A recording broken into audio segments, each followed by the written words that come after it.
I'm in the world, but not of it. I praise God every day and I love it. I say what I want and I say what they want. I stand for the truth and what's right and they don't. Life is simple, it's no puzzle. Common sense will tell you not to wear a muzzle. Fear no evil, trust no people. When in doubt, shout, I'm a believer. I fear no man, though the world is broken. God, shine your light on me. I fear no man, though the world is broken. God, shine your light on me. I offend everybody, the left, right, in the middle. Blame my parents because I've been this way since I was little. It used to be normal, now everybody praying to crystals. No wonder why it's so easy for the devil to trick you. They treat you like dogs, hitting muzzles all on your faces, forcing kids to wear them in schools. Doesn't this seem outrageous? They ban Bible scriptures on TikTok. Let's go to Target! Let's go to Target! We need some PlayStations! Let's go to Target!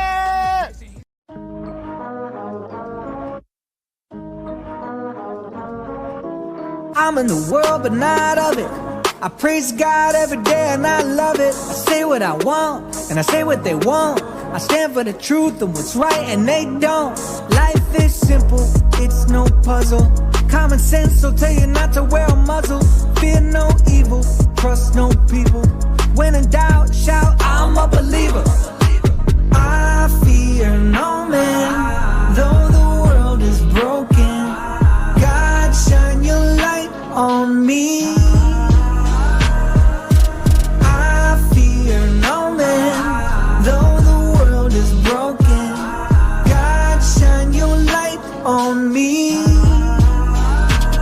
I offend everybody, the left, right, in the middle. Blame my parents because I've been this way since I was little. It used to be normal, now everybody praying to crystals. No wonder why it's so easy for the devil to trick you. They treat you like dogs, hitting muzzles all on your faces, forcing kids to wear them in schools. Doesn't this seem outrageous? They ban Bible scriptures on TikTok. Let's go to Target! Let's go to Target! We need some PlayStations! Let's go to Target!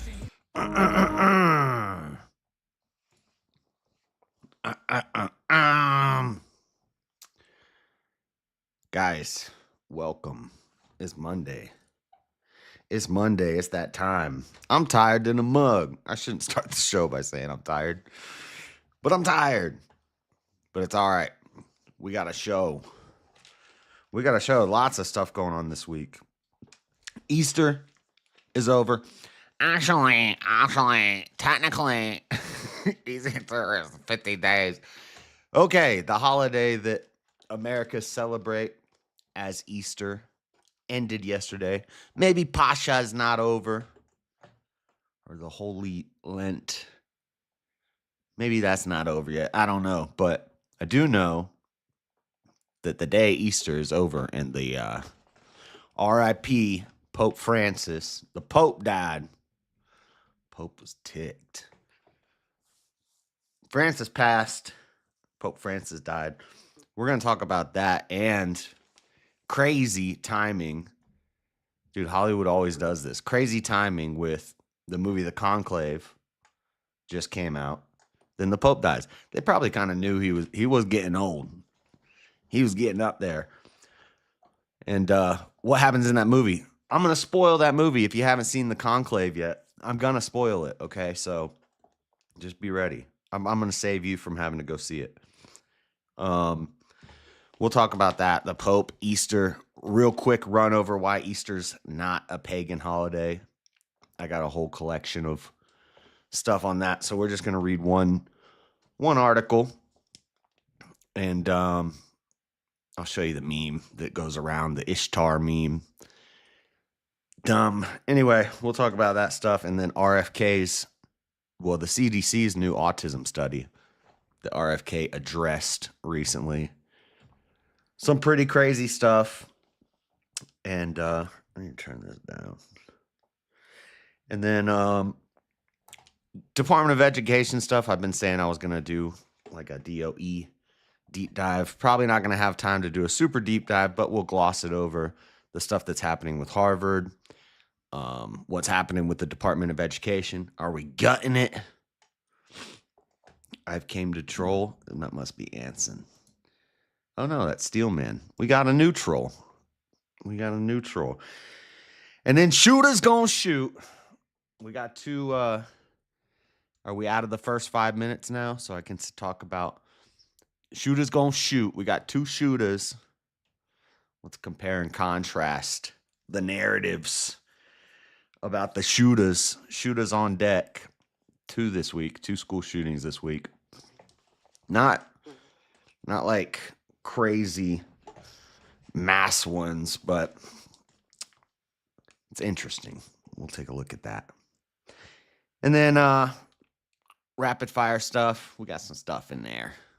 Oh, YouTube drama stuff in the rapid fire segment.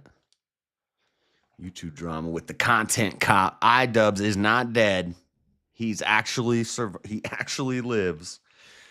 And then we never done my whole breakdown of of Edison versus Tesla. So I got some stuff we can look into. Edison versus Tesla. Why Tesla is an overrated hipster nerd. And Edison was a G who got things done. We'll look at all that stuff today. So that's the plan.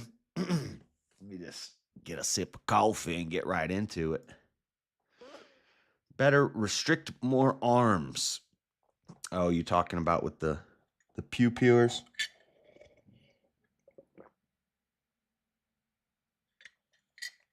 Yeah. Well, that's always what they want to do. All right. So yesterday was Easter. We'll start off with this. Quick rundown of why Easter is not pagan. Just a quick overview. We've gone into depth many years in a row now. And James wants to debate me about Halloween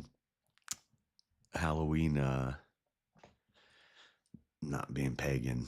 Halloween's definitely, All Hallows Eve, definitely not pagan. There's a popular image that makes its rounds on social media every year. Let me just pull it up and show you. This is from Catholic.com. Catholic and the Orthodox, both or one, pre-schism, I guess. And the Jews have a hand in this too, because it is related to Passover. There's a little bit of Jewish influence here. Catholic, Orthodox. Easter. Hold on, let me show you the meme real quick. So this is one of them that always goes around. You've probably seen this one. It says, this is Ishtar, pronounced Easter. Easter was originally the celebration of Istar, the Assyrian and Babylonian goddess of fertility and sex. Interesting, because Easter is Germanic, but then they jump to Ishtar, which is Babylonian. Her symbols, like the egg and the bunny, were and still are fertility and sex symbols. Or did you actually think eggs and bunnies had anything to do with the resurrection? After Constantine decided to Christianize the empire, Easter was changed to represent Jesus. But at its roots, Easter, which is how you pronounce Ishtar, no, that's not true, is all about celebrating fertility and sex. So this is all. I don't have my video up. There you go. See my pretty face. I don't think that the bunny is super Christian. I think that's the only thing that I'll give them. But the dyeing of the eggs, that was a Catholic tradition. Since you're fasting during Lent, you don't want your eggs to go bad. You hard boil them because you don't have the same refrigeration techniques that we have now and preservatives in your eggs. So you'd hard boil them. And while they're hard boiled and you're going through Lent and you're fasting and all these things, you decorate your eggs. So then on feast day, Easter, you can eat your eggs, your decorated eggs. That's where the egg decorating comes from. As far as the word Easter, it's Eostar. Hold on. Let me skim through here. I don't want to just read the article to you, but they have it in here. Let's see. Eostormanath It means the spring month in Germanic, the month of spring.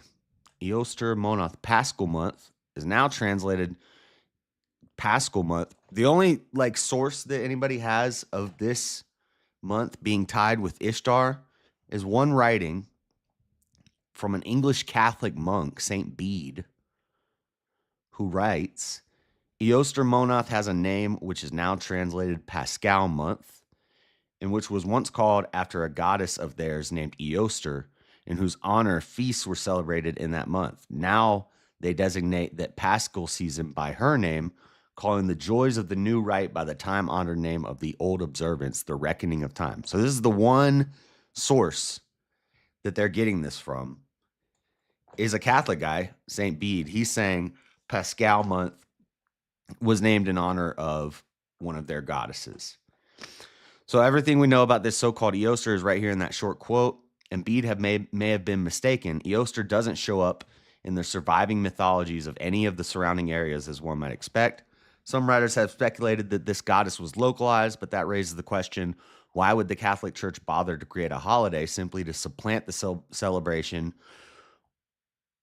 of one or two backwoods tribes? Surely Catholic leaderships in those days could have chosen to appropriate the holidays of more notable pagan gods. Even if there was such a goddess at all, makes the jump from her to Babylonian deity Ishtar even more perplexing. Some neo-pagans attempt to make the connection between the etymology of the words Eoster, likely coming from the Old English word Easter, which was a reference to springtime or dawn. From this perspective, proponents of the Ishtar theory must cobble together bits and pieces of other goddesses of the dawn. So, yes, there was someone named Ishtar, and yes, they worshiped fertility, and they had feasts where they did lots of sex. But that doesn't mean that this thing that we're saying, the word Easter is just meaning springtime, and it meant Passover first, and then they or the Pascha month, the Paschal month, it just meant springtime. And then Ishtar is something totally different that they've just connected to Eoster because they need to destroy the Christian God. They need to destroy our holidays, take our days. They don't want people uniting one day out of the year and getting together with their family and, doing positive things. They want people killing the babies. They want sacrifices. Is that Seesaw? What up, Seesaw? So the eggs, not pagan. The origins, not pagan. There's only one reference from a Catholic pope who mentions that the day shared the name with a similar name to a Babylonian goddess. But that name just meant springtime or the dawn. The rebirth. Christians got a rebirth. His name was Jesus. So anyway, the bunny rabbit, though, I will give him the bunny rabbit. That is just, I can't find anything that ties that to Christianity or the Orthodox or the Catholics. Hold on. This article mentions the bunny. According to some sources, the Easter bunny first arrived in America in the 1700s with German immigrants who settled in Pennsylvania and transported their tradition of an egg-laying hare called an Osterhaus or the Osterhaus.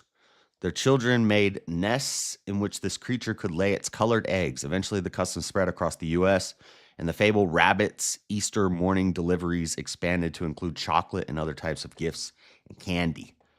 While decorated baskets replaced nests, additionally, children often left out carrots for the bunny in case he got hungry from all his hopping. He's been doing hopping. My own personal belief is that these customs like milk and cookies for Santa at Christmas developed as something fun to do with the kids. Yeah, and there's a lot of capitalist influence here. People love holidays. Holidays are economic boosts. People spend money at the holidays. They party it up. And capitalism has taken a lot of the focus away from Christ and put it more on, we got to make money for Easter. But I think Easter's still like the main one where it's like less about capitalism and more about Jesus, because that's Christmas and Easter are the days when like all the Christians go to church, or most of them, a lot of Christians only go to church on Easter or Christmas. So I think the memory of what it's about is still there for a lot of people. Most holidays nowadays are a sham and I don't celebrate them. Yeah, I get that. I get it if it's like, yeah, they're just trying to take my money. They're just trying to get me to buy all the new lights, blah, blah, blah. But I wouldn't not sell them because of this idea that they're pagan and that, you know, you could still celebrate it on your own. You could just celebrate it by yourself in your house. If you just celebrate the true meaning of it.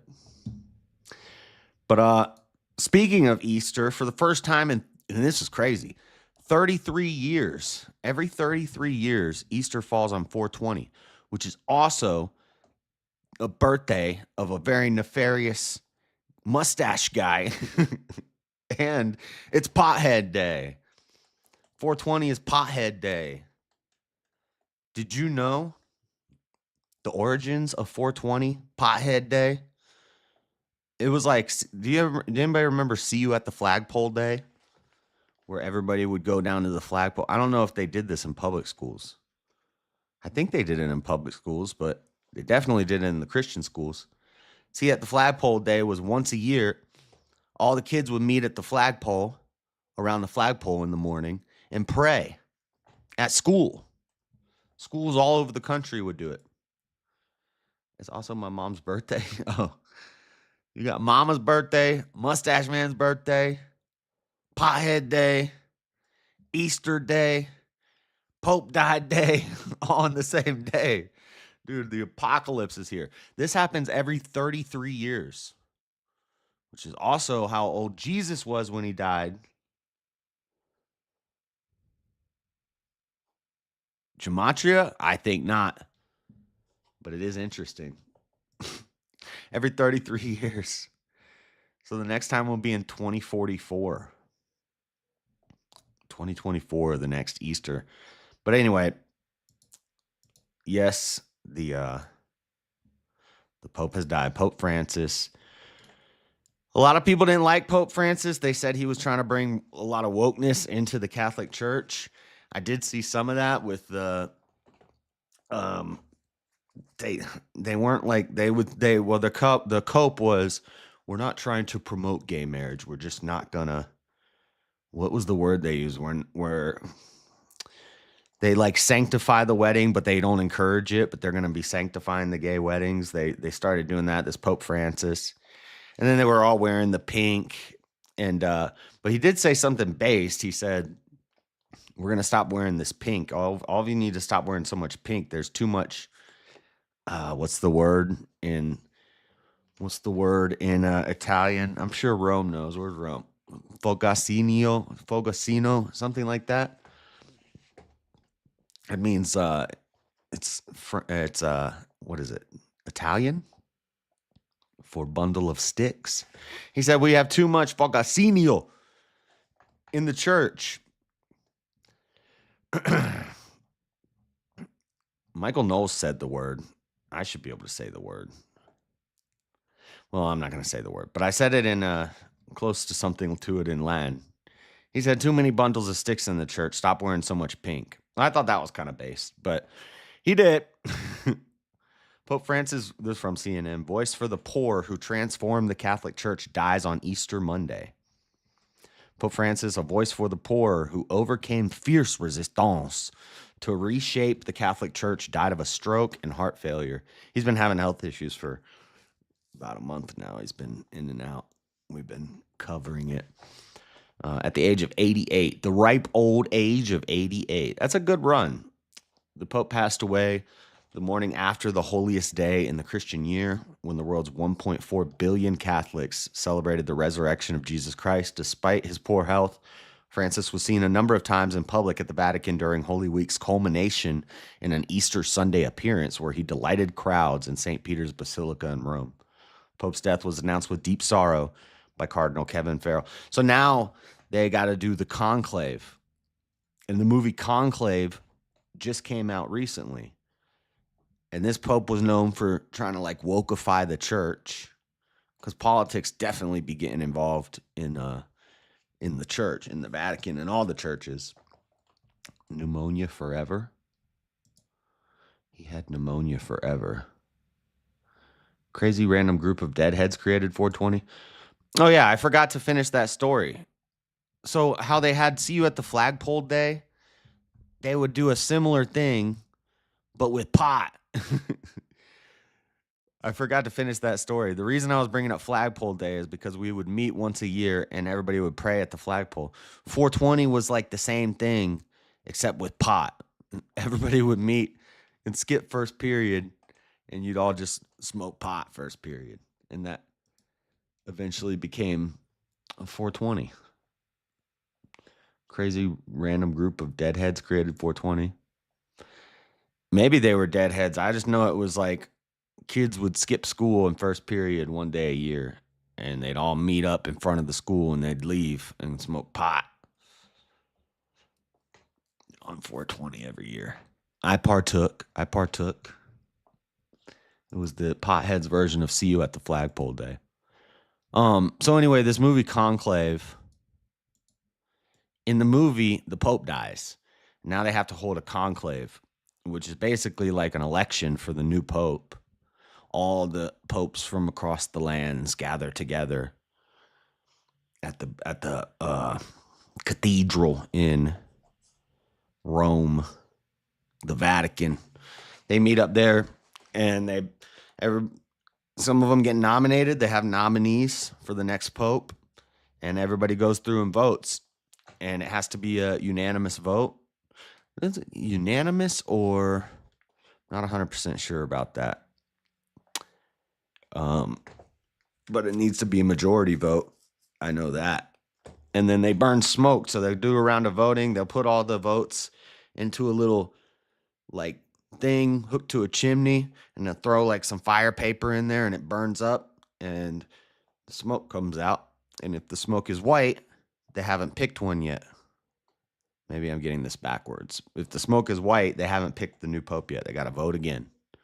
And it'll usually go for a while, and they, I don't know, they do Pope stuff. They hang out. But in the movie, he hit them with the handshake from the movie The Interview. I got $2 on a black Pope. I would not take that bet with you. I got $2 on a black woman Pope with a wheelchair.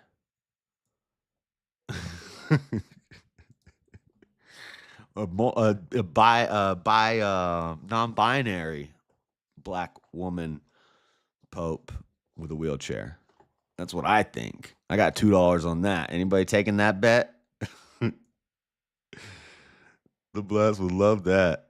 Hey, it might happen, dude. In the movie Conclave, there's like a black African guy, and they all like him. And then there's one guy, he's like John Voight, I think, and he's like a bad guy Pope, and they're like, we don't want him in there. We got to get this guy out. And then there's like a new guy that kind of like comes out of the shadows. And this new guy's not even running, but he ends up winning. Spoiler alert, I'm going to spoil the movie Conclave if you haven't seen it yet. Because this is interesting. And it's crazy how, I don't know if it's predictive programming or like how these movies will always come out right before things like this happen. Like right before COVID started, they had the movie Parasite. And then it's just like the movie COVID. And then the movie COVID. And then right before the Pope dies, they have the movie The Conclave. And it's about the conclave. But so anyway, the dude who ends up winning to be the new Pope, the day after they vote for him, dude runs up to the previous like dude who was in charge, like the intermediary belt holder Pope guy. Somebody runs up to him with a note. He says, "Look at this. The guy we just elected as a Pope, he was in the hospital recently, and you need to check this out." Pope checks it out. He calls the newly voted for Pope into his office. And he's like, "What's this? Why were you in the hospital recently?" And he tells him, "I had to get a hysterectomy."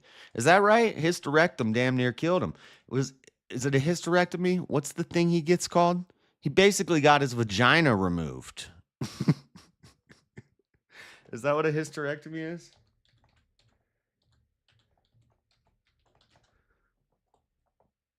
Surgical procedure where the uterus is removed, commonly performed to treat conditions like uterine fibroids, endometriosis, or cancer. Yes, there's 2 types. What's the type he got? I forget which kind he got, but I don't know if you say he or she in this situation. That's what they call themselves, Maya. So the Pope that they had just elected was actually born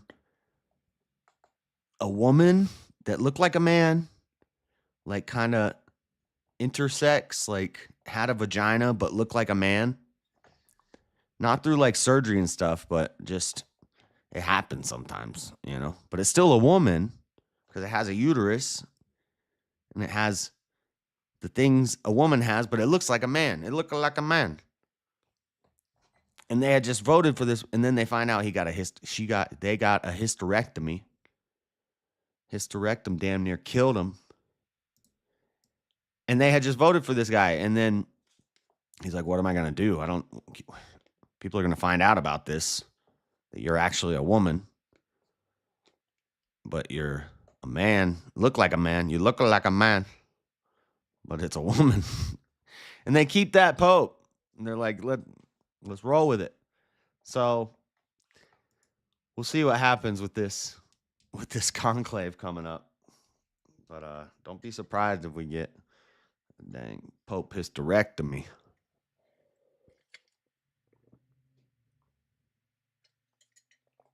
All right.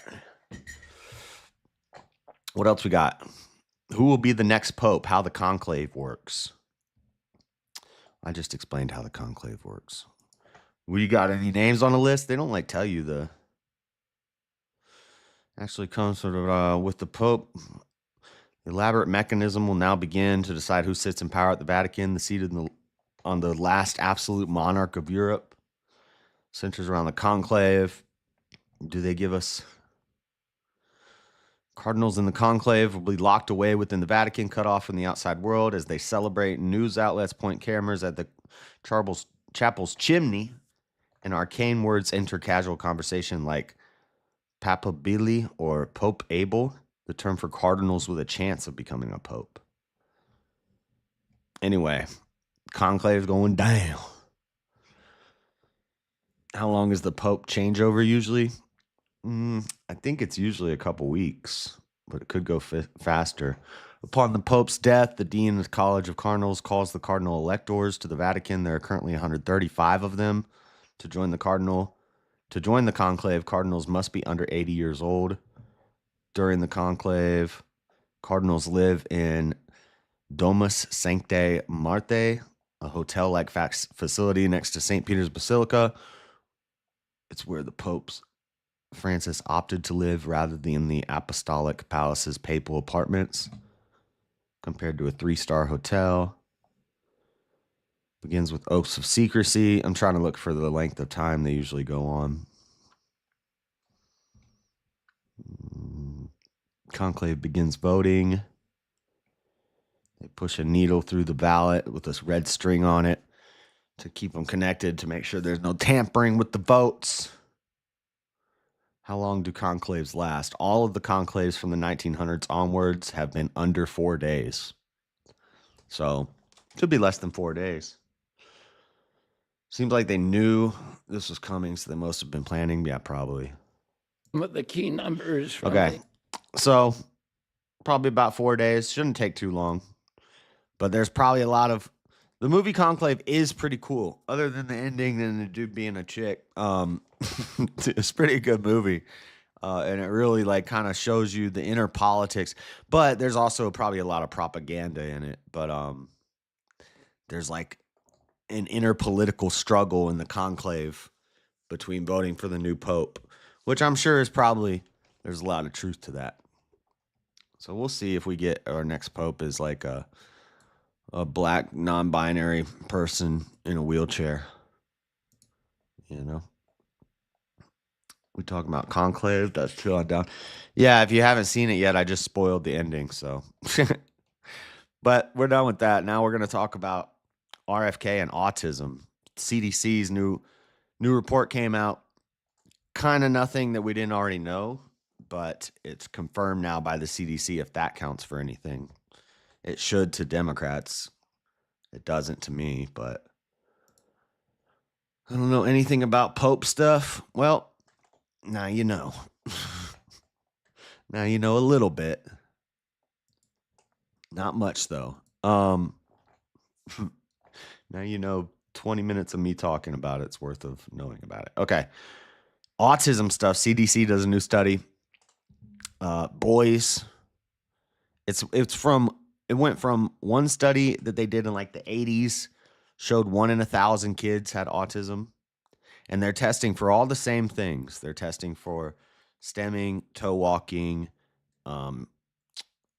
non-verbal, not potty trained by like a certain age. All these same signifiers they were using in the 80s, they're still using now, which debunks the idea that this is just more diagnosed now or more understood now. They did broaden it. They opened it up broader, but also like more kids do have these symptoms, the same symptoms that they were using in the 80s, in the 90s. And it was from the 80s, it was like 1 in 1,000 kids. The 90s, it was like 3 in 1,000 kids. So it's still pretty close. Now it's 1 in 33. So 3 in 1,000 is 1 in 333. Now it went from 1 and it's getting by a magnitude of like 10 each. Every 10 years, it's more than 100% difference, you know. Go from 1 in 330, 1 in 1,000, then 1 in 330, then 1 in 33.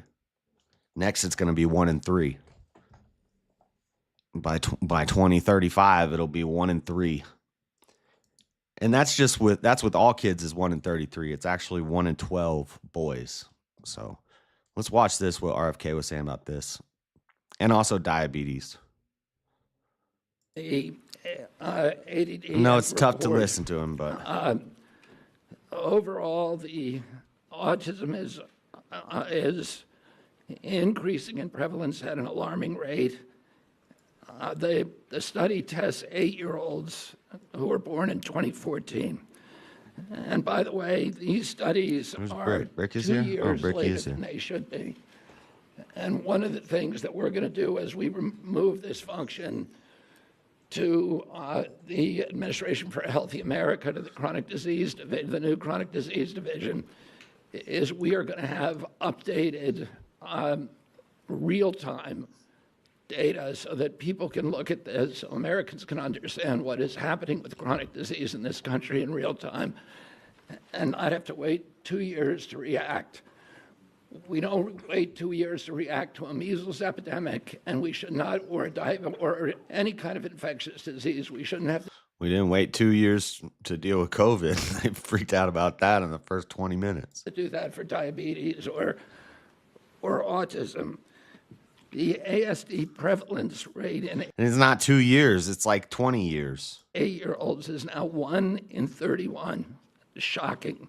1 in 31. There's an extreme risk for boys. Overall, the risk for boys of getting an autism diagnosis in this country is now 1 in 20. I thought he said 1 in 12, but 1 in 20. That's still pretty. And as high in California, which has the best data collection.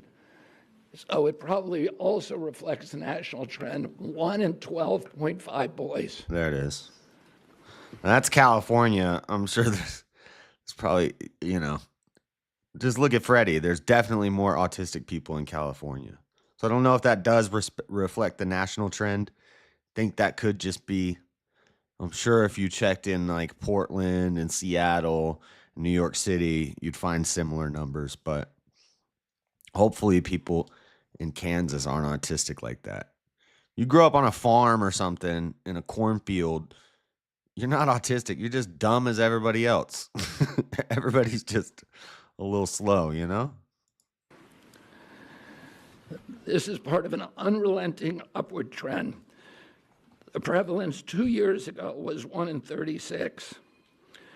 Since the first ADDM report in 1990, which was 1992 births, autism has increased by a factor of 4.8.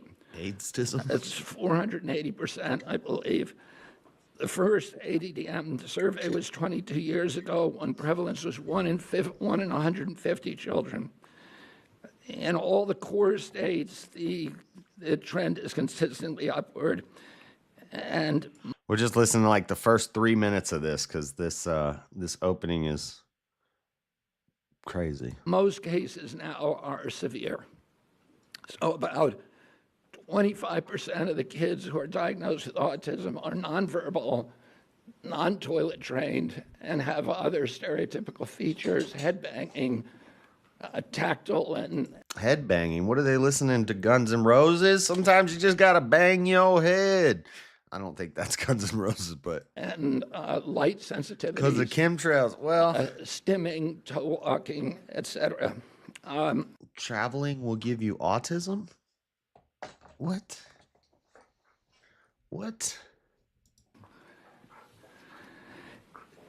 One of the things that I think that we need to move away from today is this ideology that the autism it's just being diagnosed more. The autism prevalence increases, the relentless increases, are simply artifacts of better diagnoses, better recognition, or changing diagnostic criteria.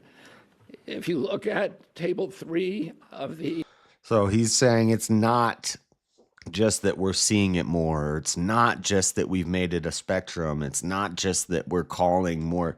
So he's saying these are not false diagnoses. These are not, it's not being overdiagnosed, which is one of the things people will often say. I've said it. I think it's partially that. And it's partially, it's a mix of things. But he's saying no.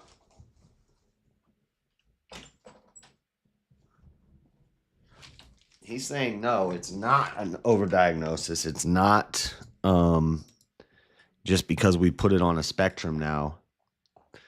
It's the same studies they were using back then to figure out who was autistic in the 80s and in the 90s is the same ones we're using today. There's just more autistic kids, which that's not a good sign.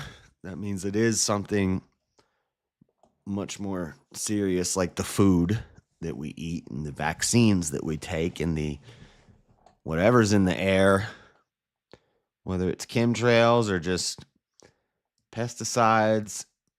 I don't know, but no bueno. The ADDM report, it's clear that the rates are real, that they are increasing in the last 10 years, which is the beginning with the first one.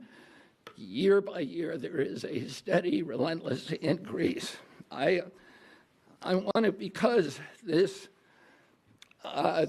epidemic denial has become a feature in the mainstream media, and it's based on an industry canard. Well, no, they can deny this, but you can't deny COVID. Like, the left decides they could be anti-vaccine years ago, but now they love them. Obviously, there are people who don't want us to look at environmental exposures. Being gay is gay. And so I want to just read you some of little excerpts from some of the older studies. The baseline for autism in this country was established with the largest. Oh yeah, if you travel to California, you're gonna be autistic. That's right. Epidemiological study in history. Okay. A study Okay. I think he's so right in that beginning, just the new stats that are out. He calls it all out. And then that other important thing I wanted to show is when he says that it's not overdiagnosis. It's not because it's a broader spectrum now. It's the same categories that made you autistic in the 80s. You slamming your head against the wall and going, and walking around on your toes. Same things that make you autistic now. You peeing yourself in the streets, you might be autistic. But he's saying it's not just being overdiagnosed. 1 out of 31 children, more than 3% of kids, have been identified with autism, according to the latest results published Tuesday from a Centers for Disease Control and Prevention study that tracks trends of autism's prevalence across some communities in the U.S. They've again gone up dramatically.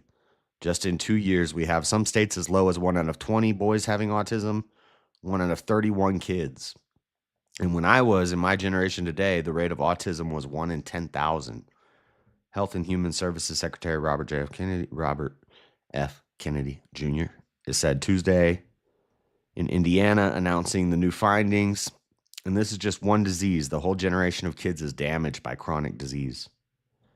Yeah. They got dang diabetes. They got autism. It's a spectrum. It's not just one thing. So that's part of it, she said. We're also being much more aggressive about looking for it. Pediatricians and educators. Definitions used in this study are also quite broad. Grounder added they were looking at both health records, educational records. Did a student access special ed supports? That sort of thing, she said. So part of it is the way in which we're looking for it. But there also does seem to be an underlying increase that has been occurring over time. So there's still skeptics. We are assembling teams of world-class scientists to focus research on the origins of the epidemic, and we expect to begin having answers by September. Leading autism organizations have expressed skepticism over that promise and concern that it will revive debunked theories. Finding an answer to the cause or causes of autism by September is not realistic, Gounder said. I think they already know the cause of it. Just society in general. Yeah, it's pretty crazy, though. It is so true that you didn't used to see it a lot when I was a kid. Like, I don't remember every kid having autism or even talking about autism. We knew there was like one kid in every class that was like, yeah, that boy ain't right. So, like, something wrong with that boy, you know? I think we just called it like, we just used to just call it like retarded. Like, yeah, well, he's a little retarded. Like, or down, he's like, well, we just called everybody retarded. But now everything's got, maybe we were just too dumb when I was in school to know the actual names of things, but all my friends didn't have autism. Now everybody I know got autism, and they're grown men. Maybe that's just an internet thing. Maybe you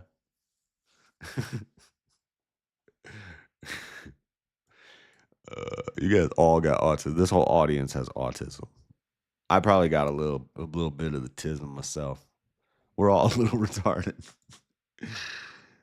Please, Josh, use the word regarded instead. Rewarded. I'm talking about medical ailments. I'm talking about serious mental retardation. I'm saying we didn't know. I can say that because I'm doing reporting on mental spectrums and diseases. Josh was in LD classes, if you didn't know. No, I was not in the dumb kid classes. I was not in the mentally disabled kids classes. I was in the bad kid class, which did have a lot of dumb kids in it. But some of us were smart. We just didn't like school.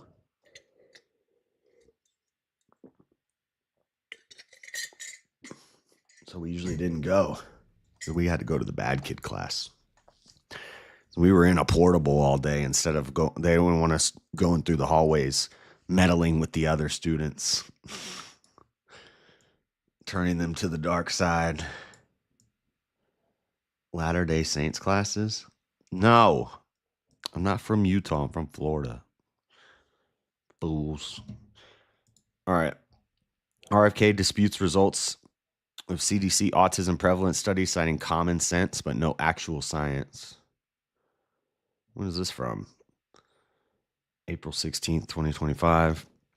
This morning, HHS Secretary Robert F. Kennedy Jr. held a press conference during which he argued without evidence that the increased prevalence in autism diagnosis is linked to environmental toxins and contradicting the findings of a just-leaked CDC report from its Autism and Developmental Disabilities Monitoring Network that clearly stated, based on multiple data sources, that increased prevalence is a function of better screening and diagnosis and access to services. So this Autism Science Foundation is saying that the study actually shows the increase is due to better research and better diagnosis strategies and a broader breadth of autism. And they're saying that what RFK is saying is wrong. So, see, we're trying to be fair media here. But what I just read, that quote that I read said that one of the ladies was saying basically, well, it is partially due to more screening, but we also see some very scary signs at how dramatic the increase is. The report is the most convincing evidence yet that changes in factors like access to services and destigmatization of ASD are leading to the increased prevalence. So, but why are they coming out saying this? Like, even if there's a small chance that any sort of environmental factor is causing this, like something we're putting in the food or pesticides or Vaselines, even if there's just a little evidence that that's adding to it, shouldn't they want to address this and want to fix this problem? But they're trying to like dust it under the rug and say, no, don't look over there. It's just because we can do better research now. And now there's more kids with autism because we just say they all have autism. See, I don't trust any of these organizations. The Autism Science Foundation. I bet you the Autism Science Foundation, everybody loses their job if they were to do something that would reduce the amount of autism. 75% of these people wouldn't need a job if we could reduce the amount of people with autism by 75%. Therefore, they have an incentive to tell us that, no, don't worry about it. We're just getting better at understanding autism. Everybody's not becoming a mongoloid. They're trying to find fraud so they can start cutting off the checks. Yeah, that's probably true too. They are probably going to they need to gut the CDC. The report notes that the prevalence varies widely by location and that states with the highest autism prevalence also have the most resources devoted to early identification. An area in California near San Diego had the highest prevalence at 1 in 19, while an area of Texas had a prevalence of 1 in 103. There was also, that just means people in Texas are smarter than people in California. There was also significant geographic variation in the methods used to diagnose a child with ASD. The ADDM network measures prevalence by examining education and health records. Doctors were examined in 16 states and included more than 274,000 children. This isn't super long. Let me just finish this. The secretary referred to autism as a preventable disease. They're talking about RFK, and committed to finding the environmental toxin that causes autism. While we agree with the secretary's stated goal of finding the causes of autism, he made a series of clear misstatements during his press event, including stating that adults with profound autism doesn't exist. That's not what he said. What he said was, we're seeing more and more kids getting it, but we don't see any adults getting it. Like, he's not saying there's no adult autistic people, but you're not seeing these adults, like, which I don't know if that even makes sense, because I don't think can you just like develop autism?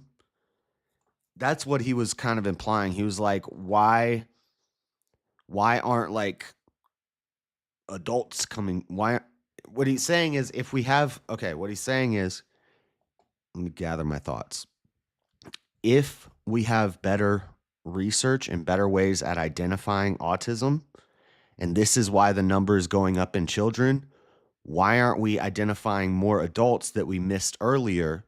Now that we have these new studies, why aren't we identifying adults that we missed previously who have autism? Why isn't the number of adults with autism going up as the number of kids with autism goes up? If all it is more, better testing strategies and better diagnosis and stuff like this, why isn't the number of adults with autism going up?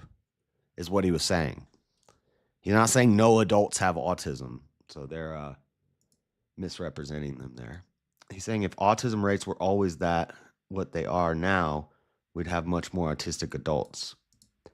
Yeah, and he's saying because what they're saying is, back then when we did this study, we didn't understand it as much. So now when we do the study, there's more kids with autism. Okay, but if you do the same for adults, why isn't the number of adults with autism going up? Because now you can identify it better. But that's not what we see. No adults are like, coming down with autism now, or they're same adults that we looked at back then, we look at them now, and we don't say, well, they actually always had autism. We just didn't catch it the first time. If diagnosis was a thing, they'd catch them later too. It makes sense. Yeah. Yeah, if we're changing the way we identify it, we should be identifying it more in adults. But we don't, which shows that this increased rate is a new phenomenon.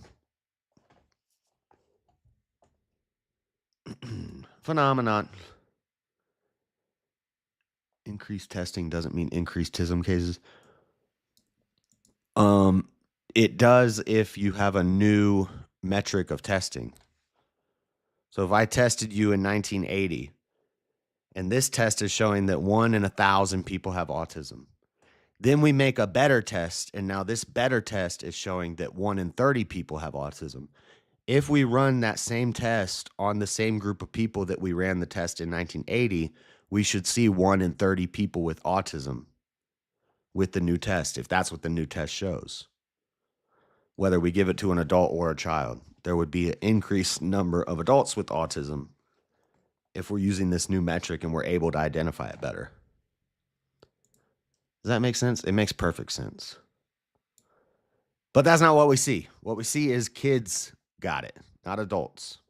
And that's the point RFK was making, and they're mischaracterizing him the way that they put this.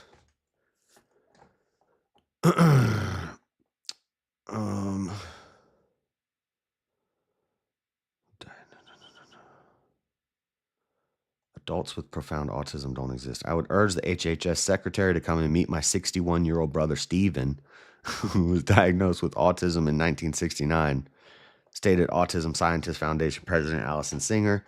He currently lives in a group home with 5. Okay, so let's do some emotionally charged language. The woman's going to do some, my grandpa is 61 and he has autism, RFK.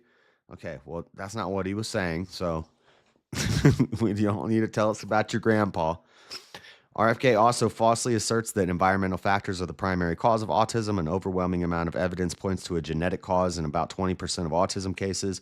One genetic variant can explain autism features. In other cases, there may be multiple genetic mutations interacting to cause autism. In addition, we know autism runs in families. Doesn't it all? Doesn't everything?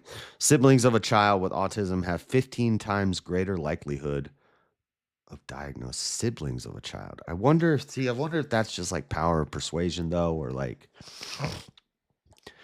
if you have 2 brothers and one of them's got autism, the younger, whichever one is brothers tend to like act like each other.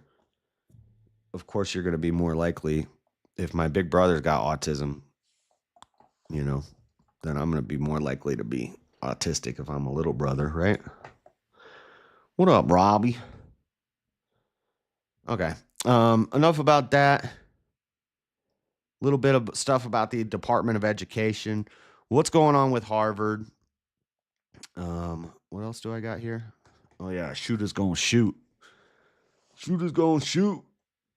We're going to look at some Department of Education stuff, though, real quick.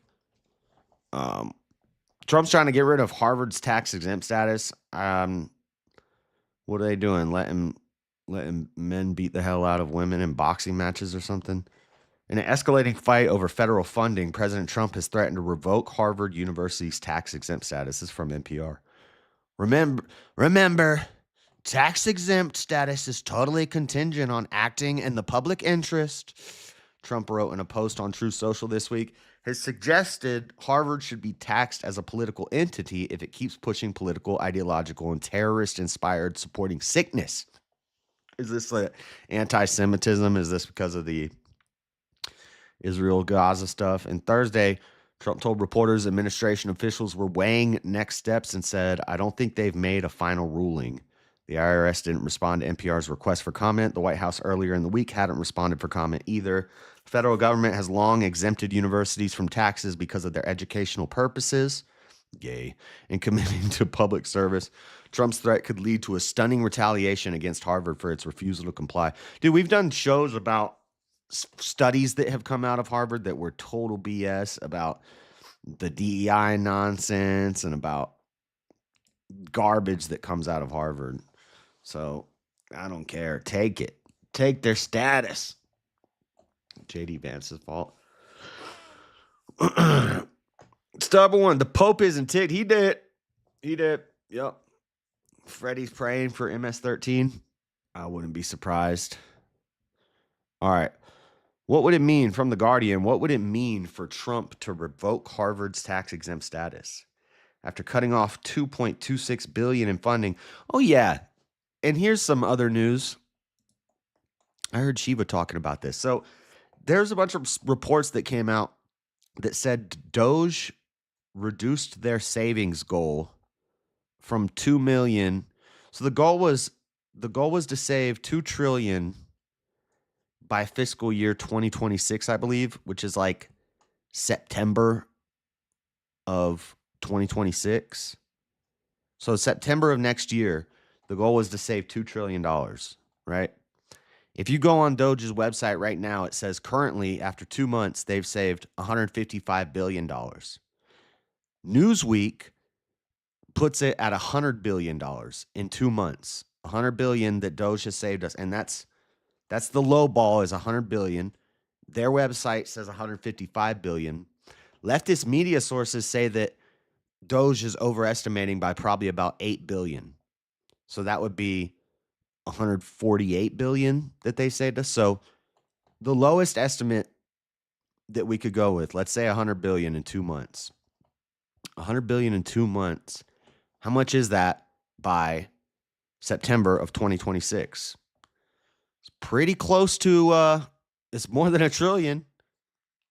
It's more than $1 trillion. And they said, our goal is 2 trillion. We think we could realistically do $1 trillion. Minimum, they saved $100 billion in 2 months. So seems like they're on track, but there's reports coming out that say that they reduced their goal down to $150 billion. But that's kind of odd if on their website they say they've currently saved us $155 billion. So why would they make the goal less than what they've already saved us in 2 months? So I think that reduced goal down to 150 billion is like some fake news or some fake reporting or something. I haven't seen video of Elon saying that, but it sounds like BS because they've already, even if we take the lowest, estimation, they've already got to 100 billion. Shouldn't be hard to, and that's a $800 check so far. 15% of $1 trillion. Yeah. Yeah, 15% of $1 trillion. Good math, Freddie. 2 months. He's got, if you can do $1 billion in 2 months, what is that in 20 months? What is that by September? May, June, July, August, September of next year. So that's 17 months. 17 months at 100 billion every 2 months. So 50 billion a month. What's 17 months? They're playing 5D chess. Let them play. Well, it matters because it turns into paychecks for taxpayers. Hopefully Freddie doesn't get the check, but I'm going to get that check, baby. I'm going to get that check, baby. Okay. What would it mean for Trump to revoke Harvard's tax-exempt status after cutting off $2.26 billion in funding? The U.S. president reportedly gave the IRS potentially a legal order. There's no legal. Nothing illegal here. The longer you mine, the less you get. Cash is bailing. Cash Patel. After cutting off its funding, Trump has reportedly given the International Revenue Service a potentially illegal order to revoke the university's tax-exempt status. Such a decision would mark an escalation in the Republican president's weaponization of federal government agencies against the people and institutions that defy it. Here's more about the battle between Trump and Harvard and how the president might try to use the IRS. How did the standoff begin? I think they either let somebody gay... I don't know. The Trump administration's it's an I knew it was either men in women's sports or some anti-Semitic something or other. Anti-Semitism task force this month sent the university a letter saying it had failed to live up to both the intellectual and civil right conditions that justify federal investment. It listed demands including banning face masks, closing its diversity, equity, and inclusion programs, and cooperating with immigration authorities. Get them out. Bring them out. Bring them out. All together with the barrels in your mouth. How did Trump retaliate? Trump administration quickly froze $2.2 billion in grants and $60 million in multi-year contracts to Harvard.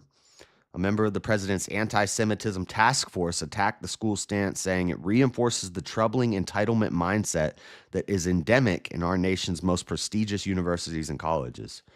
That federal investment does not come with the responsibility to uphold civil rights laws.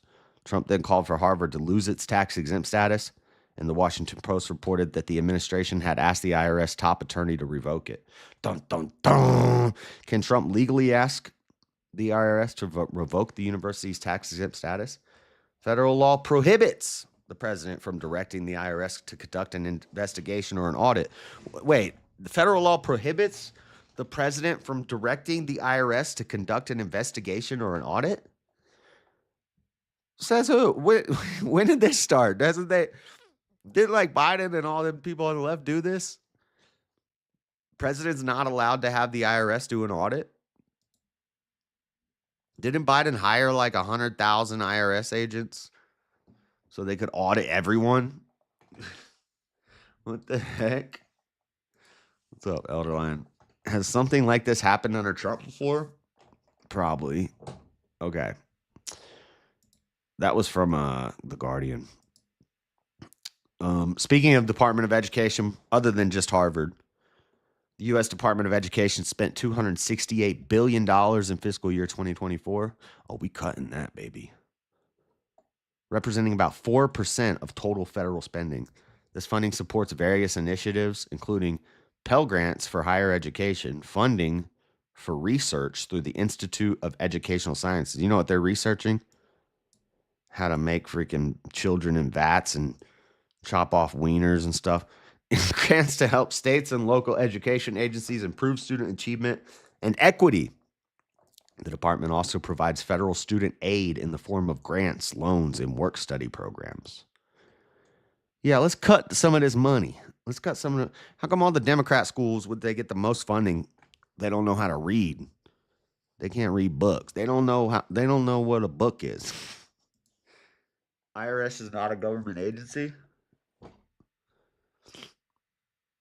Huh. Yeah, but I'm saying, like, but You know, if Biden was having the IRS investigate something, nobody would care. Need to level up, Josh. Watch more Alex. I don't have time to watch everybody. Get rid of the DOE. Get rid of the DOE. We don't need it. They can't even read good. Yeah. Yeah, they're getting all this money. They can't even read good. Okay, we need to get through this stuff. How the Department of Education cuts could hurt low-income rural schools. I need to go to the restroom real quick, but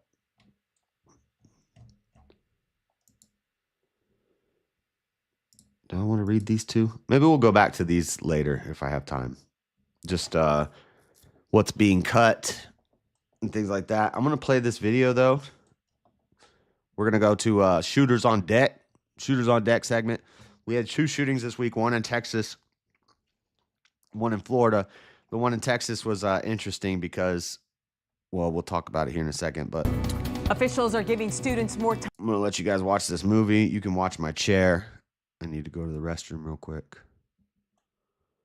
Time to decompress from Tuesday's shooting at Wilmer Hutchins High School. The district just announced that classes will resume next Wednesday, and investigators have now identified the student who let the suspect in. Cole Sullivan has new details on how Dallas ISD is working to prevent a security breach from happening again. For the first time, we're hearing the gunshots. And the first seconds of the school lockdown. In this video, sources say is consistent with the shooting at Wilmer Hutchins High this week. Dallas ISD leaders say they don't know if they could have prevented it.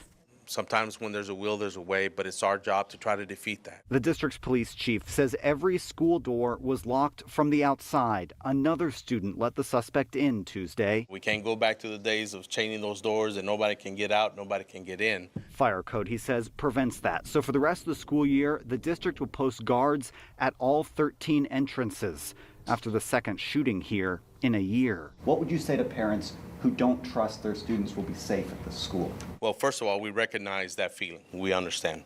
But second, we've been working on these protocols continuously. They say 17-year-old Tracy Haynes Jr., a Wilmer Hutchins student, spent 2 minutes inside. What appears to be clear is that this was not random in terms of the intent. But Haynes spent hours on the run. This man says he gave Haynes a ride. I don't want any trouble. I thought I was just helping somebody out. He didn't know Haynes was a school shooting suspect because police didn't say who they were looking for. At the time, we did not feel that we needed to put out that information. Maybe it was slower, maybe it wasn't. DISD says it's reviewing security before students return now next Wednesday. But the district says stopping future violence requires more than more security. If we knew exactly how to solve this problem, we would solve it. It's going to take all of us. In Dallas, I'm Cole Sullivan. The Shaq-a-Roni's back at Papa John's with more pepperonis and over a half a pound of cheese. So many orders, we had to staff up. I am here to work, people. Where's the garlic sauce? Is he always here? He's everywhere. We're making you a Shaq-a-Roni for $12.99. That's right. I live here.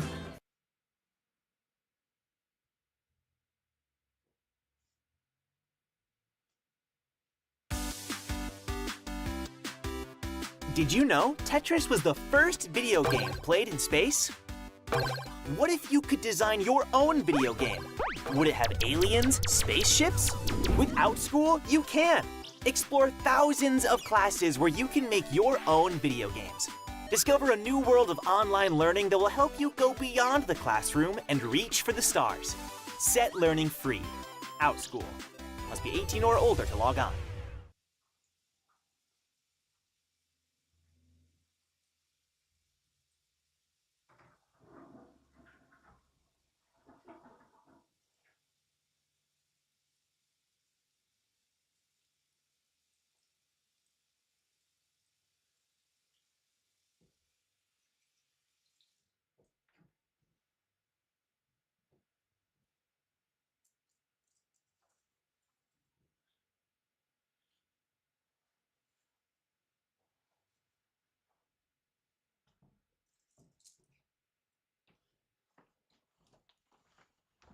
Sorry about that, guys. Sorry about that.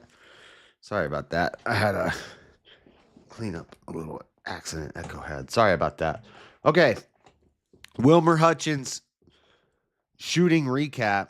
So this guy, this is an hour long. We're not going to watch the whole thing. So anyway, was this one in Texas? This is a young African-American man. He shot into this school. I think he injured 5 people. And then he turned himself in. He walked in to the police station and turned himself in. And I went into the comments on Facebook, and everybody was saying, looks like he's trying to get a new house. How long till he gets bond? How long before Jesse Jackson or the ambulance chasers are there to pay his bail and get him out? He was getting bullied at school. That's why he did it. And they kind of buried this this story to focus more on the next one that I'm going to show you. In the mass shooting at Wilmer Hutchins High School. He got in the truck and he said he had just been in a wreck. I need to get to my dad is what he said. Help me out, please. It happened on Pleasant Run, just a few miles from the high school. Nieto did not know that just 30 minutes earlier, there had been a school shooting. I said, all right, come on, I'll help you out. I'll take you, to your dad around the corner. But then his story changed. Somebody finally sent him an address. And he said, here, this is where I need to go. Once he gave me the address and I saw it, I just figured, hey, I can't take you this far. I got to get back to work. Nieto says he took Haynes to the Chevron station on Avila Road in Red Oak and saw that he found someone else to take him where he wanted to go and walk. Ads pay white chocolate. I'm taking my Sheila Jeet through a one-hitter. I don't know what that means. Wish I could go to my job. Tried to skip the ad. The ad was playing on YouTube. It was playing through the. Yeah, my bad, guys. But Zahachi. As a precaution, Nieto called police. 4 hours after the shooting, Dallas ISD revealed the shooter was. Is that homegirl? Still on the loose. When we turned on the news and saw you pointed at a wooded area. That's when things just started clicking. Nieto called Lancaster police back, who came to his office and showed him a photo of the suspect. Once I saw the picture that they were showing me, everything made a match, and my heart just started beating 1,000,000 miles per hour. Knowing things could have taken a dangerous turn. And they asked me, "Did you see a weapon?" And I was like, "Oh my God, no," but he did have a hoodie that he was carrying like this. Hours later at 9 p.m., Haynes finally turned himself in. The video captured by social media live streamer smashed the topic. After Haynes was booked, details emerged from the arrest affidavit. Oh, yeah. He going to be setting up a gifts and go.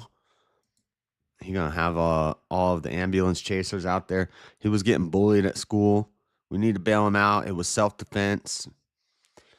Donate to Gifts and Go. Help this young man get a new house. Matching surveillance images from the school. Anyway, they kind of buried that one. You know, when you hold the gun sideways, like, oh, dog, you don't hit a lot of people. We got another kid who. This is Channel 9. This one's Florida. This one's making a little more news. So, also, I showed this picture right here that you see right here. He looks like Daddy Jub in this picture, but I've seen other pictures of the kid. He doesn't look anything like Daddy Jub. Just this picture, I saw it, and I sent it to him. I'm like, what have you been doing? You look just like this kid. And he said, I don't see it. Now I've seen some other pictures, and this kid does not look like Daddy Jub. But there's another shooting in Florida at FSU, and I believe that there's 1 or 2 fatalities. We've talked about before about how they keep numbers on mass shooting stats and how it's constantly in flux. And one year it'll be 3.3. Now it's like 1.5 counts as a mass shooting. So they're always changing the numbers, and they don't keep track of gang violence. So that's why it tends to look like it's just all these white kids going out doing all these. If they had gang violence statistics, which the FBI stopped keeping because the results were all too racist, if they would have kept keeping those stats, we would see that it's not just white kids doing all the mass shootings, but that's what they want us to think. Eyewitness News at 6. Coverage you can. Tonight on Eyewitness News at 6, we continue to. So this is the one at FSU. Follow the investigation underway at Florida State University in the wake of a deadly mass shooting. Needless to say, we have multiple crime scenes. This is a very large. Well, on the plus side, we're going to get a lot of future Democrat Party candidates out of this, a lot of advocates, a lot of new public speakers will come from this who survived the story, and they'll tell us of their journey. Area we're covering, we have hundreds or thousands of witnesses. We're live with the latest updates from the scene. And we begin this hour with that breaking news from Florida State University. We now know the son of a Leon County deputy and used his mother's personal weapon to commit this heinous crime. He's like a college-age kid. See, the mom should not be held accountable for this. That's crazy that people would say that.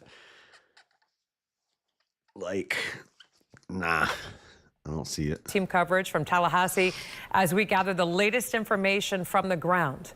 Good evening. I'm Martha Sigalski. And I'm Darlene Jones. Certainly a. Now, but we'll see. Let's see if this woman gets charged because her son, who's like 16 years old, gets a hold of her weapon. Let's see if they charge her. But are they going to charge the other kid's mom? Are they going to charge Carmelo Anthony's parents, his mom, for him bringing a knife to school? A difficult day for our local community. So many with children there in Tallahassee. Here's what we know right now about the shooting. Florida State Police identified the shooter as 20-year-old Phoenix Eichner. That boy about to get life. One of these boys about to get life. One of these boys about to get released in a new house. Which is which? Leon County Sheriff's deputy. Tallahassee police say they found a weapon at the scene that was his mother's former service weapon, and a shotgun was also found. Right, you got to tell us the weapon that was used. What brand was it? He's 20. Why are they even mentioning his mom's gun? See, this is that bullshit I told you. Once they start charging parents, it's just you'll see what's going to happen. Because I bet you homeboy's moms are not going to get charged. This kid's 20 years old. He's not even a kid. Why are they mentioning that he took his mom's service weapon, former service weapon? At the scene there on campus, though it's unclear if it was used in the shooting. Eichner was shot but is still alive at this hour in a hospital there in the Tallahassee area. Police say, though, he is refusing to speak with them. That's right. He has non-life-threatening injuries. This all unfolding at the Student Union, the heart of FSU. It's a central gap. They said he was, and the reason that they're so focused on this story more than the other one is because this kid apparently got kicked out of the conservative like political group at his college because they said he was too far right wing. The media really wants you to know that. This is a radical right wing extremist white kid who stole a gun from his mom. Gathering place for students. That's what they want you to believe. That's what they want you to hear about this. The Student Union, again, in the middle of this sprawling large campus where more than 44,000 students are enrolled and 16,000 employees. And you have to keep in mind, the shooting started there near the Student Union at 11:50, just around lunchtime, where many people would have been gathered to eat. With Channel 9 anchor Greg Warmoth, who is live in Tallahassee. And Greg, as soon as we got word about this shooting, I know you hit the road, headed there, and there is still a large police presence behind you. There is, and I don't know if you can hear this or not, Darlene, but the bells of the Catholic Church are chiming right now on this Holy Thursday. Yeah, we can hear it. We're right across the street from the Student Union. You may be able to see it over my right shoulder. It has a pointed roof. It is surrounded by investigators right now, and many of the students who heard the gunshots ran across the street behind me to this church. We'll hear from some of them in just a moment. Don't go to the church. That's a soft target, too. My nephew attends FSU. My son attended FSU.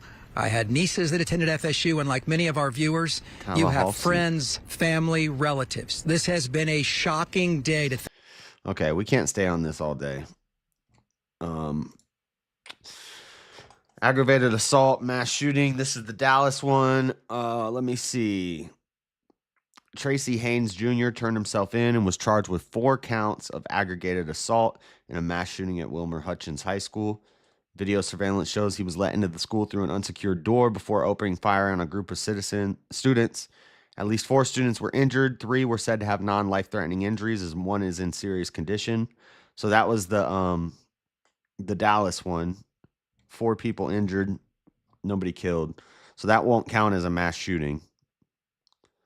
Well, no, they're saying aggravated assault mass shooting. Counts of aggravated assault in a mass shooting. So they are calling it that. I think it's like now it's like if 3 people are hit, it counts. But different places count it differently. It's always changing. I have this twice. Where's the info on the other kid? FSU.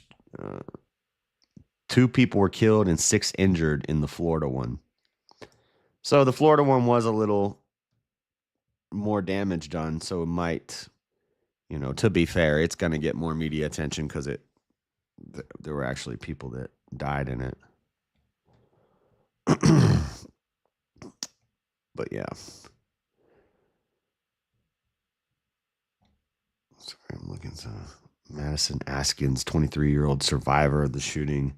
She played dead during the attack to avoid being shot again. The minute I got shot, I remember my parents telling me I just need to play dead. I didn't want him to shoot me again. God forbid it. Askin told a CBS reporter in an interview from her hospital bed at Tallahassee Memorial Healthcare. Florida State University President Richard McCullough announced new options for students for the end of the semester Saturday night after FSU students criticized the administration's decision to reopen campus 4 days after the shooting that killed and injured 6. Well, of course, they don't want to start back at school. Bible talk with Seesaw. Robbie ain't no taking this belt away. Well, if Robbie would host another Bible talk, I'm ready.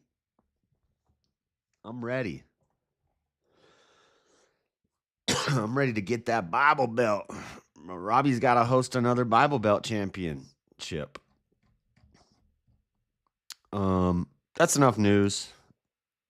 I'm kind of out of it today. And I don't even think I have the memes moved from my phone to here. And there's some good memes this week. Hold on, I need to get my cord. I'll be right back.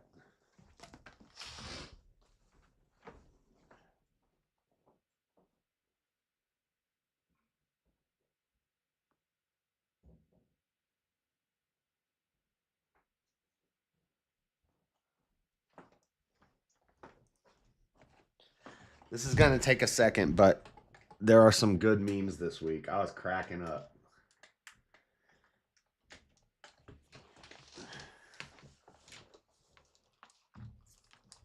I got to get them from my phone over to the computer.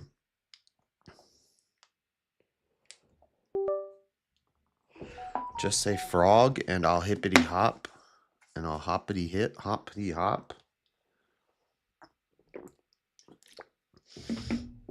This is the way that you boppity bop. I like the way that you boppity bop with your hand. Give me a second. We don't have any funny reels. We don't have a lot of rapid fire news. So, but the memes are funny. Okay, hold on. I need to get rid of these ones.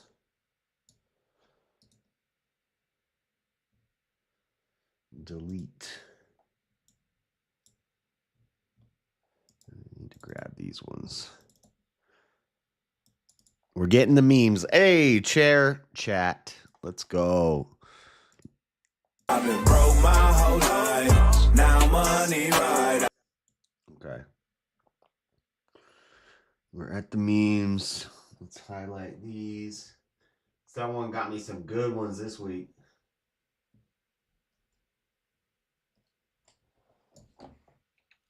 I think there's a lot of them. Hold on. Why is there so many?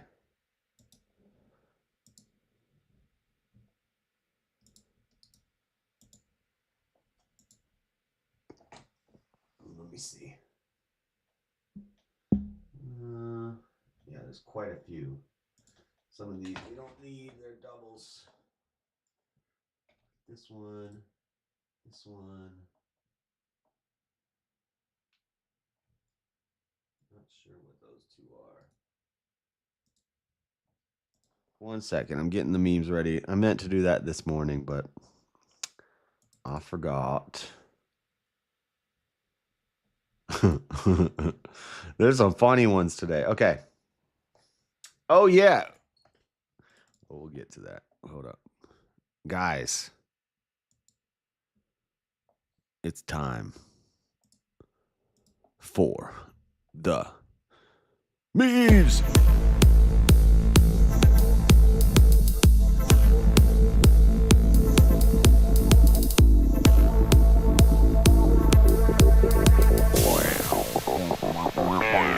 Wait till the beat drops and boom. Okay, stop. Meme time, guys. Let's get serious here. Where's my chat? If you got to look that close to the screen, you might want to see an eye doctor. Big op is not a scam. No. No. My eyes are fine. The world is just blurry sometimes. Sometimes the world is just blurry. See, I need to delete this one too. It's okay. I'll just see it twice. You're just going to see whatever I was watching on YouTube. Okay.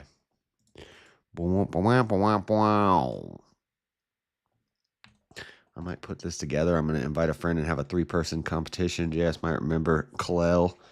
He has a huge following on social media. I remember Kalel.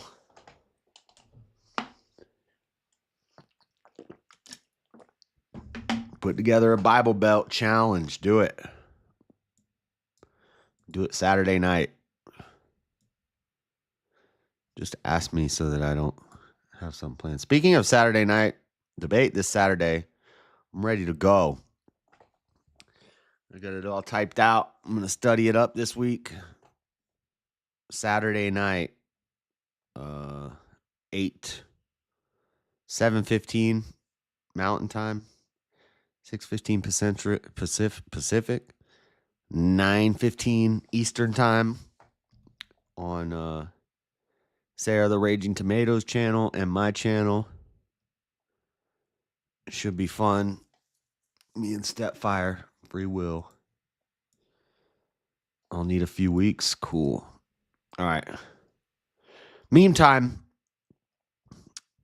I'm going to make you mine. Oh my goodness, yes. Get to work, woman. Pick up that pickaxe. We got mining to do. Let's go. Oh, wait. I just closed my... Dang it. Hold on. I just closed my soundboard. Where is it?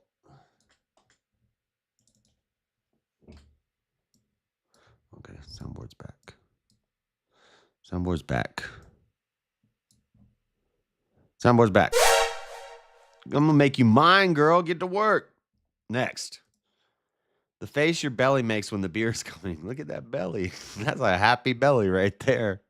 What the? Look at that happy man in his belly. That's what happens when you get the beer. It's a man, baby. Next. One blanket can change the whole meaning.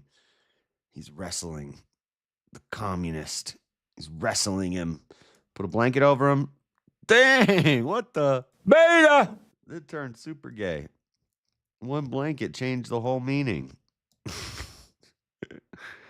Next. This is 20-year-old Phoenix Eichner and his mom, Jessica Eichner. This is irrelevant. He's 20 years old.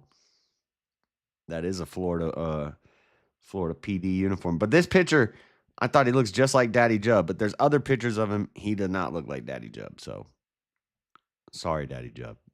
Next. Coexist with a cross. I want this bumper sticker. Do not think that I came to bring peace on earth. I did not come to bring peace, but a sword. Jesus. Matthew 10:34. Who said that? Jesus said that. It's a man, baby. Coexist? No offense, but it sounds like some fucking commie gobbledygook. A Bible debate panel would actually be fun. It would be interesting. It's not a debate panel. It's trivia. It's like a trivia game show. Bible trivia.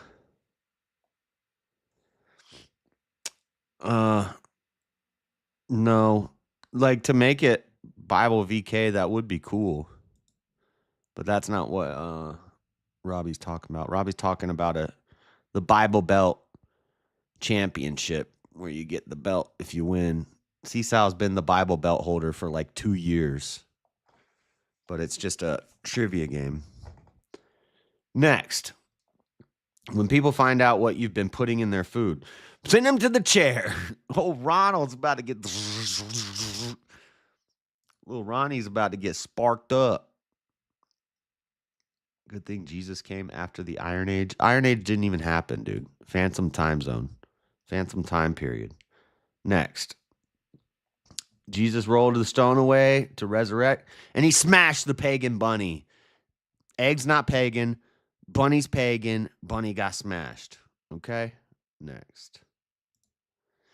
Okay, but why was there a bite taken out of every single one of these? Well, because 1 in 3 boys is autistic, and we like to eat styrofoam. What do you mean? You know, when I was a kid, we just called that normal. When you would just start eating your football and your crayons and glue, running around in your toes and like slamming your head against the wall. That was just what we did. Like, we just called it normal back then. Or a little retarded. We just say you're a little retarded. You grow out of it. Trump would pardon Ronald McDonald? Yeah, he would. You're right. Ronnie's safe. Next. Me ready to steal all the batteries out of my remotes from my Game Boy. Yeah, you ain't changing the channel, Mom and Dad. I got this brick that takes 4 batteries, and they run out every 20 hours. So I'm constantly stealing all the batteries. Let's get it. Let's get it. Getting in batteries. Next. How I feel when I have to scroll down for the year I was born. Oh, I'm starting to feel this. Dude, I gotta scroll and scroll and scroll. Sucks. Sucks getting old. Spin the wheel.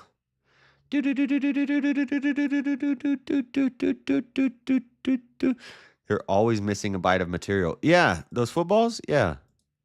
And it's usually from children, not from the animal. If you got a dog, it'll bite your balls. But if you got a... Pause. Hold up.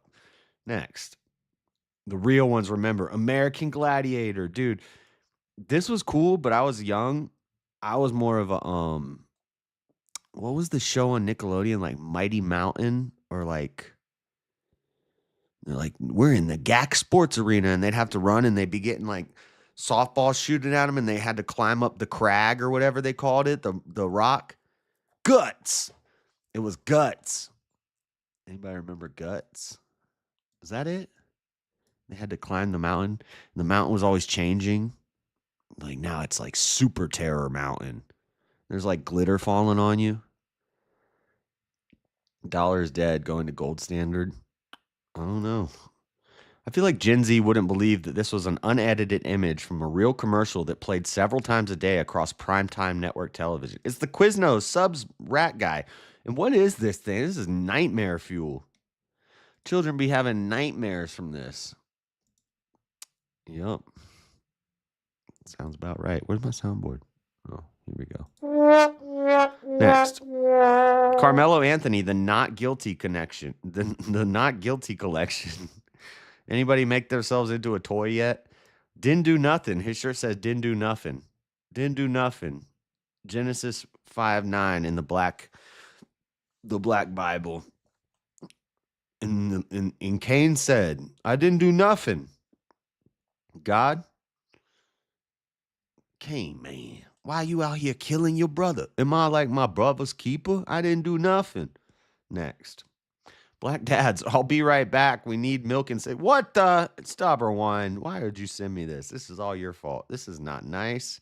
That's racist. Next. Single mom, Jaden is all my world.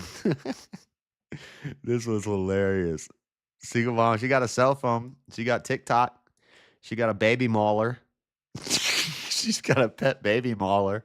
She got a pit bull tatted up. Single mom. That baby don't look like me. Dang. Jaden is my world. Jalen. So this one's fucked up. Dude, that dog's gonna eat her and the child pretty soon. Next.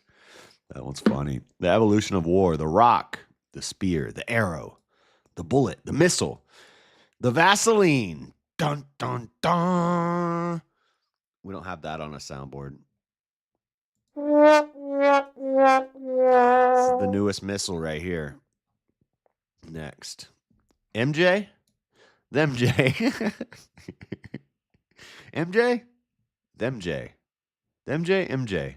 Finkel is Einhorn. Einhorn is Finkel. MJ and them J. What the? Okay, next. As hard as translating the lyrics to Yellow Ledbetter sang by Eddie Vedder. I don't know what that means.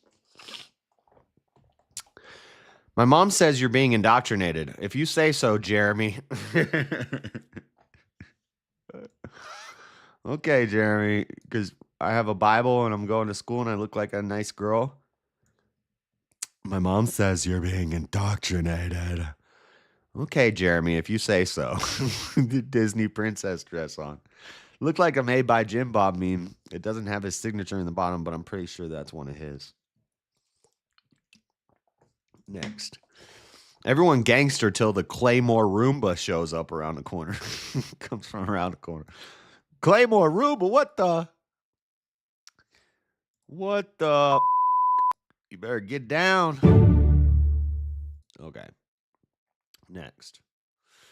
Blue Origin's new Shepard versus SpaceX Falcon 9. So, we got this in rapid fire.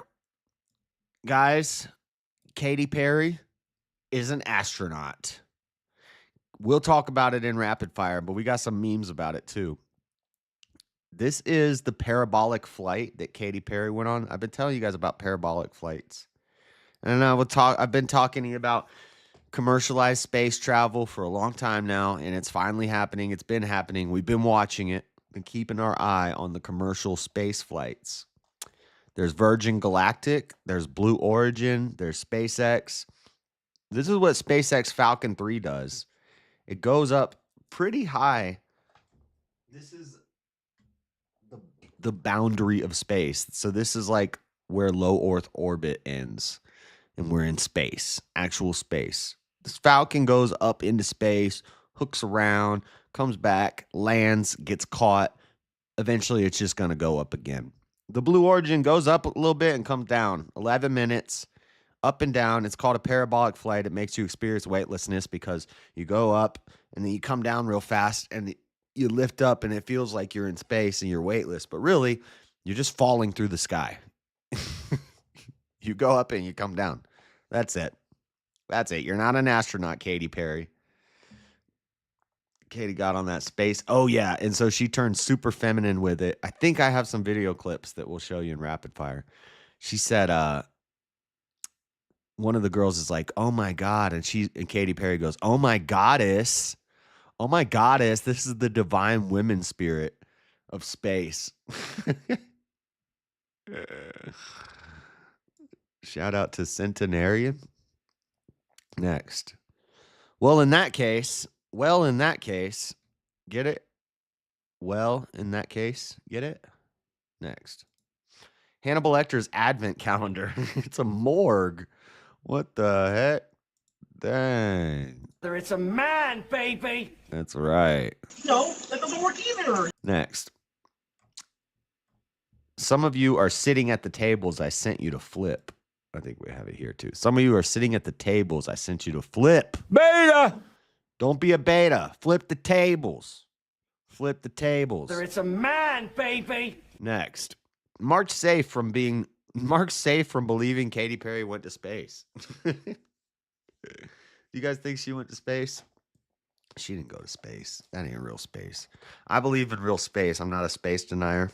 I think you miss out on a lot of really cool conspiracy theories and stuff like that if you don't believe space is real. I believe space is real. We just shouldn't be messing around with it. There's demons out there. They call them aliens. Should get a portion of JS's goal. No, there's no goal tonight. Next. Harry Potter and the Final Solution. No. You're a grand wizard, Harry. Oh, no. Guys, this is not good. Harry Potter and the Final Solution. No. Get out of here with that. Oh, my God. It's twice. Next. MBS interviewer. Pokemon card. Why are you gay? Confronts opponent about its level of gayness. You are gay. Changes enemy's sexual preference to gay. This attack is immune to denial. Why are you gay? You are gay. Ninja Pokemon. It's a ninja Pokemon. Nice. Next. I'm lucky he doesn't charge me, but yeah, someone sends a ton of memes. I usually don't even get through all of them. I just grab like the first 20 that I like, and then there's usually another like 20 that I didn't even go through that I'll save for like another week. The most vulgar character of all time. They bleeped out every single word he said. Yeah. Dude, what's up with my boy R2-D2? Everything he said, it's like, what the...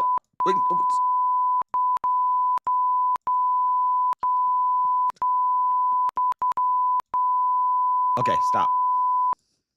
Stop. He's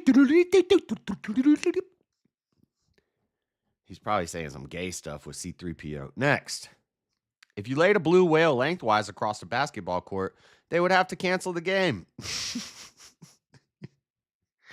You think you're going to get some like interesting factoid about the size of the whale or something? Nope. If you laid a blue whale lengthwise across a basketball court, they would have to cancel the game. You can't play basketball when there's a whale in the middle of the court. That's deep. Next. How much you learn from theory, from practice, from mistakes. Big green books. You know what? I kind of agree with this meme, but I also kind of disagree with this meme. I heard somebody say, knowledge is learning from your mistakes. Wisdom is learning from other people's. So a wise man doesn't have to make the mistakes.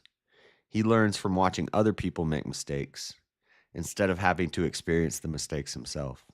And I think I like that. You know? I don't think it matters the orientation. If the whale is on the court, the game is canceled regardless. I know, even if you laid it horizontally. Dragon Ball Z is gay. Dude. You think Dragon Balls is gay? I'm dragging these balls everywhere I go. Next. Trickle-down economics. How we're told it works. What actually happens. I don't know. I think I believe in trickle-down economics. This is a nice commie meme, you know? Nice little commie meme, you know? No offense, but it sounds like some fucking commie gobbledygook. This does work, because if you tax this person more, then it works like this. But if you tax this person less, then it does trickle down. I believe in trickle-down economics to some extent. Next. When you haven't robbed for a week. Oh, my. This is inappropriate. Next. Why are you turning colors? When you're cutting wrapping paper and the scissors start to glide. When you get that smooth slide going, these scissors suck. But if you got a crisp pair of scissors and you're cutting paper, it's so enjoyable. You feel like a concerto artist with a violin. It goes smooth. Let's see if I can demonstrate. Let's see if I can demonstrate a good cut right here. Try to get a good cut going.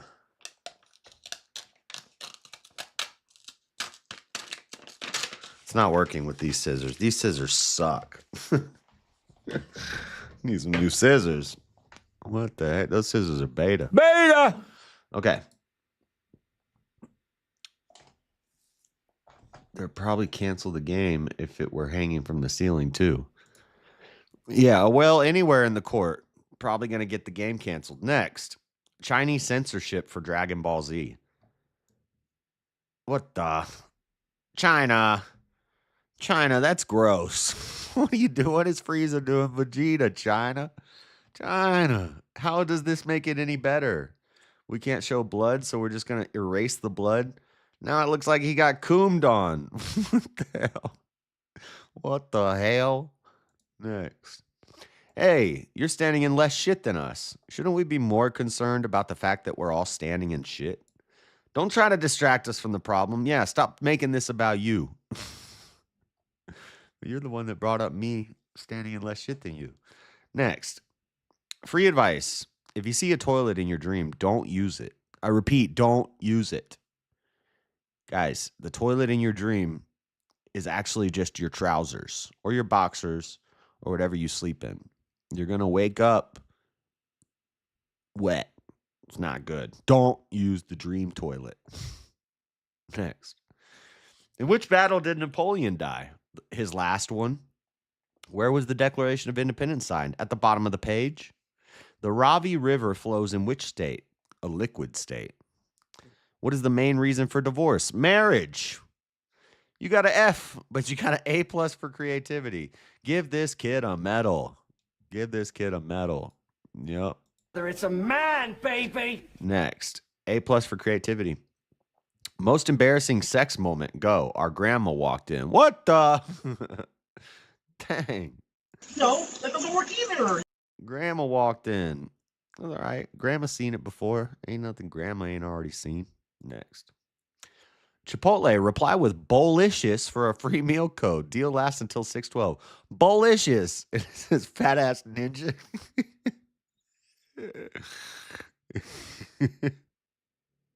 Bolicious, you fat ass.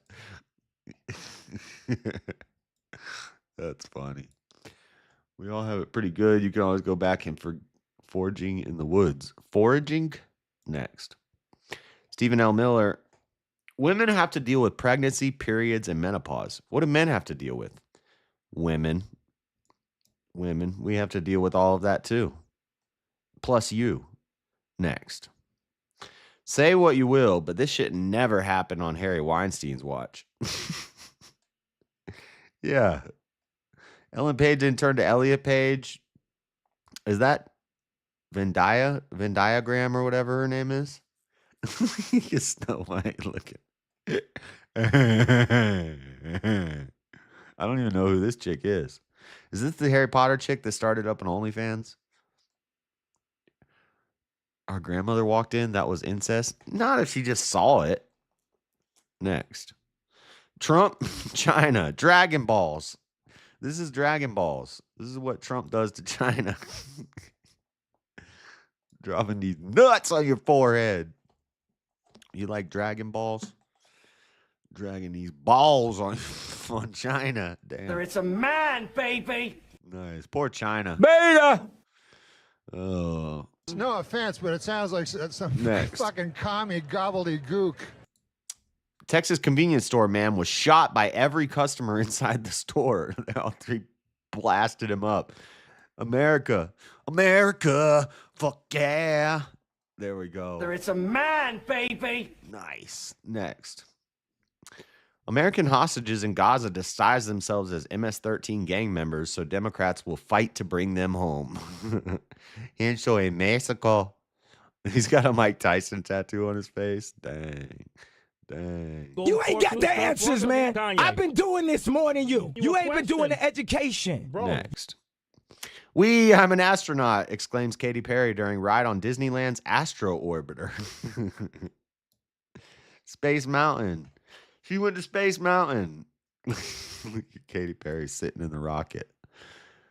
Rocket Man. Well, doesn't she have a song about rockets?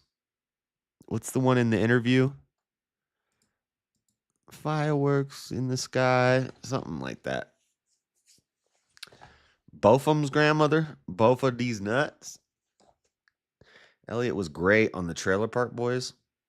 Was Elliot in Trailer Park Boys? Next. The devil whispered, "I'm coming for you." And I whispered back, "That's gay." Why are you coming for me, Satan? That's kind of... Beta! That's kind of gay. Next. Wife, don't forget we have that thing tomorrow. Me. What's the thing? What thing? You know the thing. I don't know the thing. What's the thing? No, that doesn't work either. next. And that's it for the memes.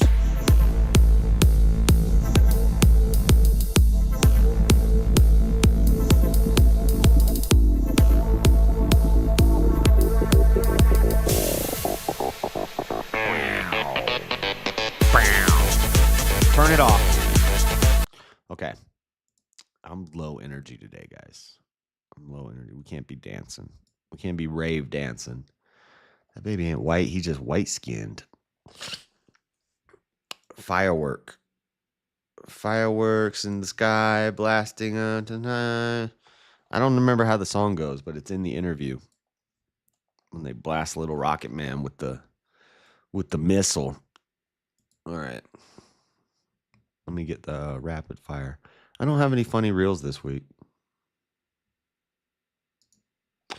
We got some local news. We got Katy Perry in space. Local news. I always tell you guys the only thing a Democrat mayor is good for is art installations and parks and bike paths. And sure enough, here's Salt Lake City Tribune. SLC's newest experiment in choosing public art. A living room in a grocery store parking lot. Oh, wow. Wow, nice. And it's rainbow colored, very colorful and bright. All the comments on this were surprisingly based. People saying, well, thanks for spending all of our money on another rainbow colored art installment. We have a transgender flag flying at the Capitol on Easter when kids are going there for a field trip. On Good Friday, I mean. And we have a rainbow whale, and we have an outdoor gardening thing where they do marches through it every week for to kill babies and do gender surgeries on children. But hey, at least we got rainbow artwork in the city. We got homeless people at all the parks. She just shut down the bike path because people are selling drugs on it and bodies ended up in the Jordan River all the time. But we got some cool art. Thanks, Mayor Mendenhall, Democrat women mayor. You get some nice art installments. Your homeless population's going to skyrocket. Your drug overdoses are going to skyrocket. Your housing prices are going to skyrocket. Small businesses are going to get shut down for retarded reasons. But hey, you got a nice rainbow art installment and some new parks opened up for homeless people to stay at. So let's get it. Thank you, Mayor. Thank you, Mayor Mendenhall. What else we got? Science stuff. CNN. Scientists detect signature of life on a distant planet. Study suggests. Dun, dun, dun. The fake aliens are coming, guys. The fake aliens are coming. We got Katy Perry going to space. We got fake aliens coming to Earth. Get ready. I've been telling you the space war, the satellite lasers, the Project Blue Beams, the holograms, the fake aliens. We've seen the drones. We've seen the spy balloons. The space war is coming. Get ready for it. Katy Perry is going to be on the front lines. Let's see what this is about. A team of astronauts have detected what they call the most promising signs to date of a possible biosignature, or signs of past or present life linked to biological activity on an exoplanet named K2-18b. But the study authors and other experts remain cautious and have not declared a definitive discovery of life beyond our planet. Using the James Webb Space Telescope, the team detected chemical fingerprints within the atmosphere of K2-18b that suggest the presence of dimethyl sulfide, or DMS, and potentially dimethyl disulfide, or DMDS, on Earth. Both molecules are only produced by microbial life, typically marine phytoplankton. Guys, we found life on another planet. We found some phytoplankton gas. 800 trillion miles away, we found evidence of phytoplankton gas. The aliens are coming. That's the next logical jump. I mean, Katy Perry had been trying to kiss aliens for years. Her becoming an astronaut is just one step towards making the dream a reality. This is crazy. I've always said if they find life in space and it's like a freaking space dog or like a space germ, that does not prove aliens to me. Unless it's intelligent life and they're like talking and stuff, no. That doesn't count as an alien. A space dog is not an alien. A space germ is not an alien. It just means that there's another sort of creature that God made. Maybe God made, space dogs because they have to hold the universe together. We don't know. It's out of our pay grade to ask, but if there's not intelligent life form, there's still a God. If they find talking aliens with consciousness and whatnot, that's tough. It's tough to keep believing in God, at least the Christian God. Because now you have to ask, well, are they fallen? Do they have a Jesus? Is there an alien Jesus for them? A different one? Is it the same Jesus? Or have they not fallen? Are they perfect? What are they? They're probably just angels and demons. Then they could be God. Christian God still makes sense if they're like demons. But if there's some like grays doing experiments on people with spaceships, it makes it hard to... So when they present these things to us, it's probably fake because they want to debunk God. And like we see now, when the headline says they found life on another planet, it's a freaking phytoplankton fart. It's a phytoplankton fart in a cloud. I don't count that as life. Atmosphere composition. See, this lends to the fine-tuning argument, the Goldilocks zone. Earth is in the Goldilocks zone to sustain life. It's not too hot. It's not too cold. It's just right. It ain't just right in all these other places. Ain't no dang phyto-aliens. All right, enough of that. Enough of the space stuff. What else we got? This morning, Secretary of What is Defense playing? Pete Hegseth under fire for allegedly sharing military operations with family. Oh, hold on. Hold on. Shooting, we already talked about this. We can close that. We can close this. Let's do some updates on the Signal chat. There's been a second Signal chat reveal. Let's check this out. This morning, Signal Gate Secretary of Defense update. Pete Hegseth under fire for allegedly sharing military operations with family and friends in a second private group chat. Sources confirming a New York Times report that Pete Hegseth used his personal phone to send sensitive details That girl's fine.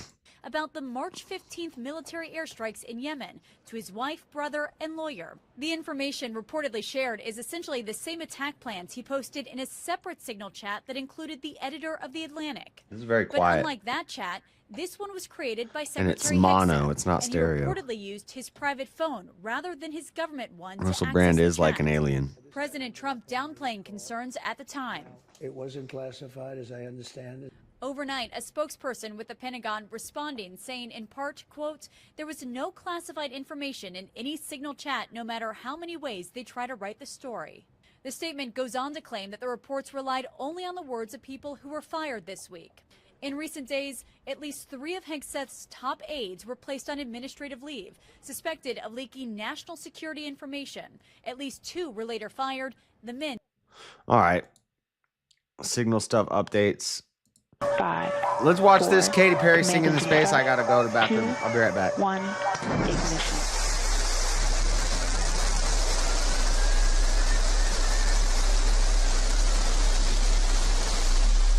Liftoff. New Shepard has cleared the tower. Monday morning, April 14th, the first all-women spaceflight in more than 60 years launched into the stratosphere. Singer Katy Perry and CBS Morning's co-host Gayle King were among 6 women who spent 11 minutes in space aboard Jeff Bezos' Blue Origin rocket, New Shepard. Ahead of liftoff, Katy gave her Instagram followers a tour of the capsule the crew had been training in. The fireworks singer showed off her seat and teased that she might hit a few high notes during flight. Here on the New Shepard, I think I'm gonna sing. I'm gonna sing a little bit. I gotta sing in space.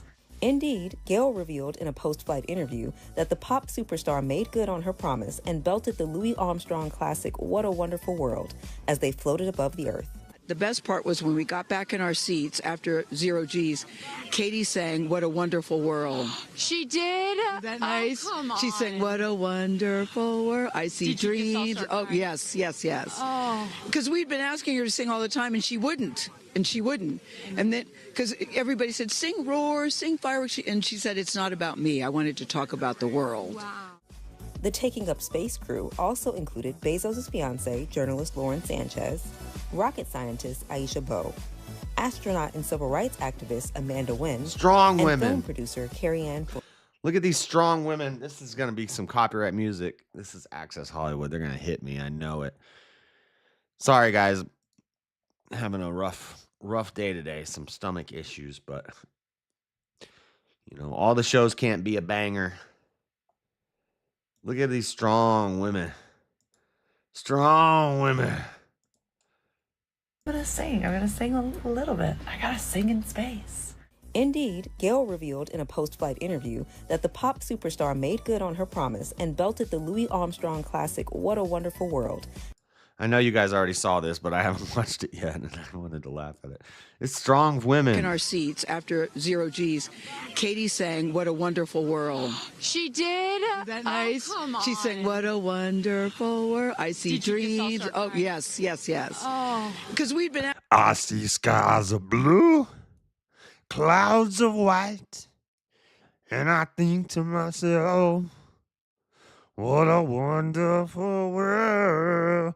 Did she sing it like that? asking her to sing all the time, and she wouldn't. And then, because everybody said, sing roar, sing fireworks. And she said, it's not about me. I wanted to talk about the world. The Space High Club, were they doing some scissoring? Because there's just women on there. They're doing some space scissoring. Join the Space High Club. I think it's like 2 miles high. It's just like the 2 Mile High Club. World. Wow. The Taking Up Space crew also included Bezos' fiancée, journalist Lauren Sanchez, rocket scientist Aisha Bowe, astronaut and civil rights activist Amanda Wynn, and film producer Carrie Ann. Thank you. Praise God. Praise Jesus. Praise the goddess. Gail got ready for what's being called a space tourism trip by showing. Is this Bezos, this bald guy? Figures the rich guy takes a bunch of women up to space. Showing off her custom spacesuit and celebrating with the Oprah Daily and CBS Mornings teams. Let's go! Let's go! Let's go! Hey! Hey! Hey! Okay. We got women in space. Remember last time this happened, they lost the toolbox. Remember the women did the spacewalk and she lost the dang toolbox in space? Now there's just tools flying around in space. Don't give a woman a toolbox. Definitely don't give her a toolbox in space.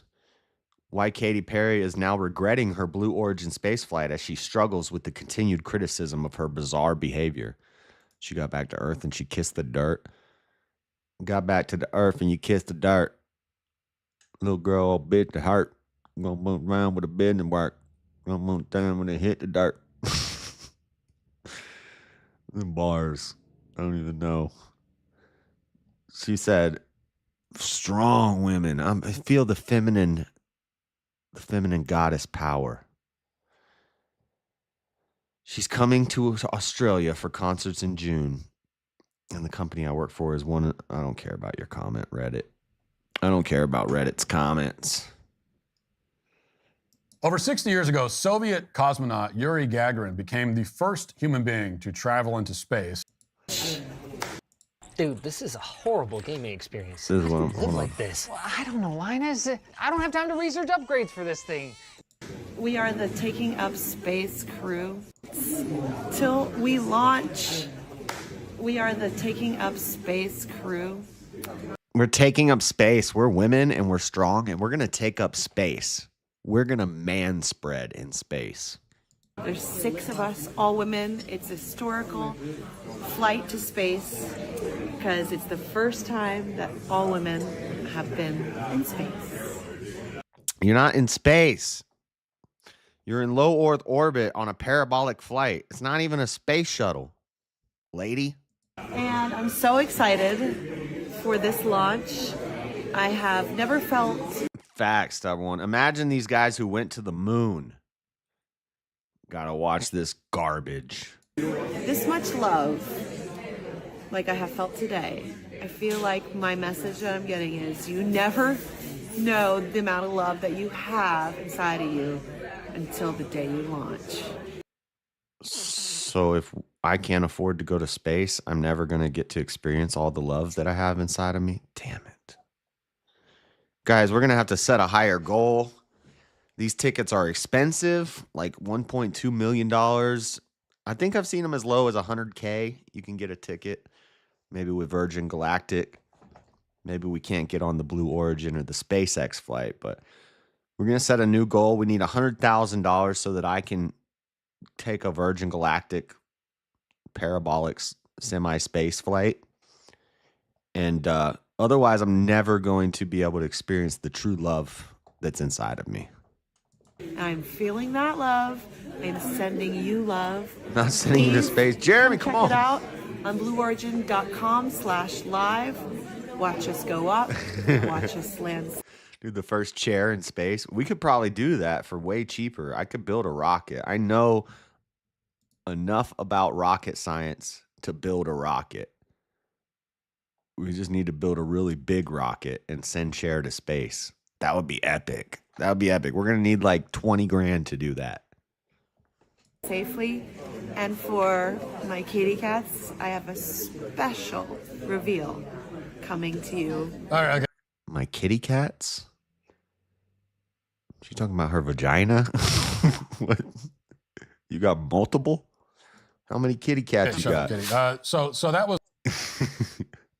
I wanted the clip of where she says, "Goddess." Oh, the girl says, "Thank God," and Katie says, "Thank Goddess," on the flight while they're looking out the window. Praise Goddess. Let's see what else we got in rapid fire. JD Vance is going to Delhi to meet Modi amid tariff tensions. U.S. President J.D. Vance has arrived in the Indian capital, Delhi, where he is due to hold talks with Prime Minister Narendra Modi amid global trade tensions sparked by Washington's tariff policies. Washington's? The talks are likely to focus on fast-tracking a much-awaited bilateral trade deal between the two countries. Vance is also expected to go on a sightseeing tour of Agra and Jaipur with his family. Oh, his wife probably will enjoy that. Isn't she from there? His visit comes as countries across the world rush to negotiate trade deals before the U.S. President Donald Trump's 90-day pause on reciprocal tariffs ends on the 9th of July. Looks like his plan is working. 90 nations coming to the table to discuss these trade deals. And Trump is the master of the art of the deal. He's going to get it done. Josh, you can't build shit. You don't even bleed brakes. Listen. I could build a rocket. You don't even know. Oh, Katie Cats. She calls her fans her Katie Cats. That's weird.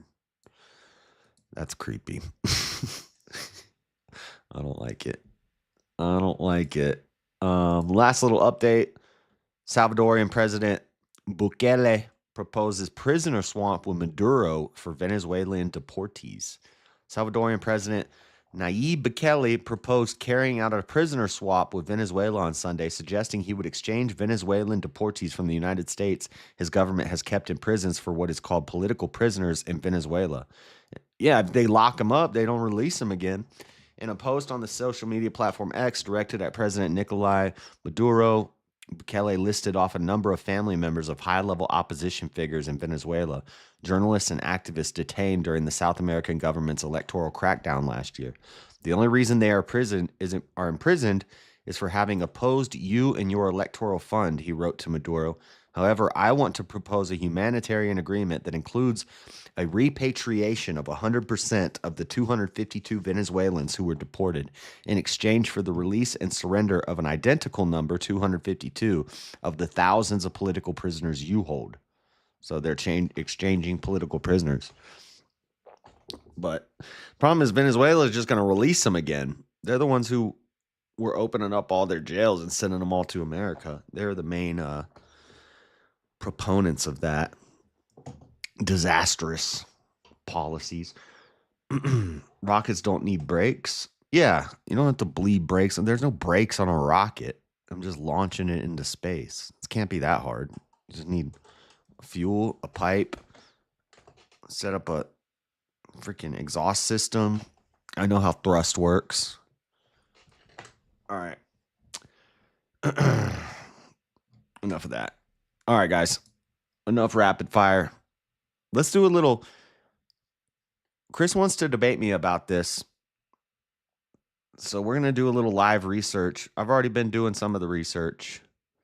But we're going to talk about why Edison or why Tesla, Nikola Tesla, is overrated. He's the nerd's version of a hipster. Basically, he's the guy that says, "Screw capitalism, bro. I don't want to work for the man. I just want to come up with my ideas. I wish I had a way to fund my ideas. But I just can't seem to fund all my ideas because I don't want to work for the man." Nikola Tesla was anti-capitalist. He was basically just a party trick. He would go to rich people's parties. He would hang out with Mark Twain, and he would go to these parties, and he would do party tricks. He'd say, "Hey, look, I can make lightning zap out of this ball." Zzz, zzz. The Tesla coil, the AC current, all these things that people, claim Tesla gave us the AC current. The current battle was between Westinghouse and Edison. Tesla wasn't even part of that battle.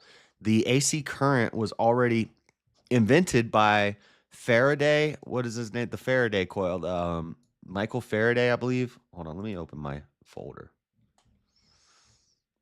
The radio, they credit Tesla with the radio. And basically what we see is that all of this love for Tesla is like because he's the nerd hipster. He's like the hip guy.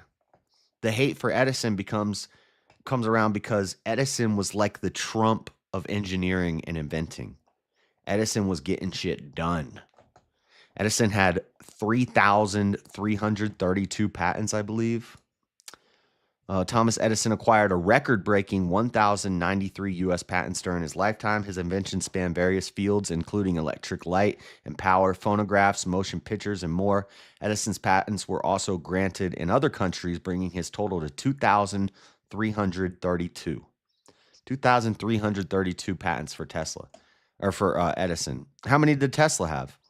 Tesla got 300 patents worldwide. My pillow guy has more patents than Tesla had. So Chris made the argument that if you have a high IQ, but you end up a drug addict, in and out of jail, homeless, you're probably a dumbass, right? I agree. Tesla ended his life alone in the New Yorker hotel. He talked to his pet pigeon. He was a weird guy, eccentric, known for going to parties and doing party tricks, basically like a magician. He'd do tricks with his inventions. And he'd doodle in his notebook and come up with ideas. And he'd take trips to the mountains and he'd say, "I'm going to give us free energy," which never happened. Every invention that he came up with, other people were already working on. That's the way inventing works. Rarely do people just come up with a new invention, something totally new. We innovate. We innovate on inventions that are already there. AC motors, lights, radios, all of these things people were developing since the 1800s in Europe.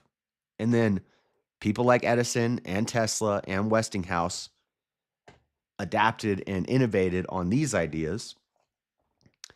But because everybody's TikTok brained, we've sold revisionist history to make Tesla out to be like this hero and Edison's the bad guy because Edison was successful.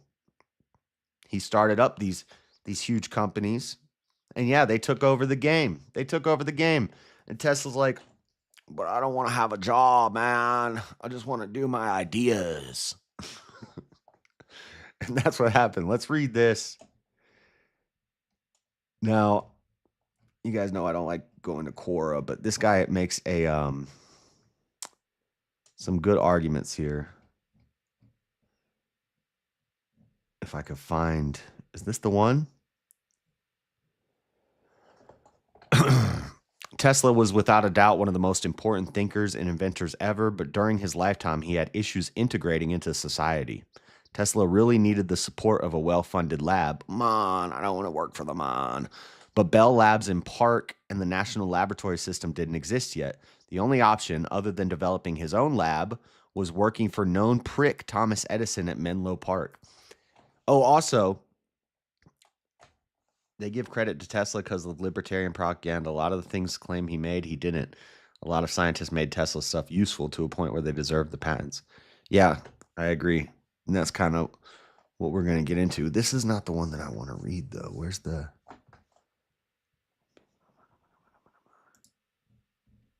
This one is the one. Okay.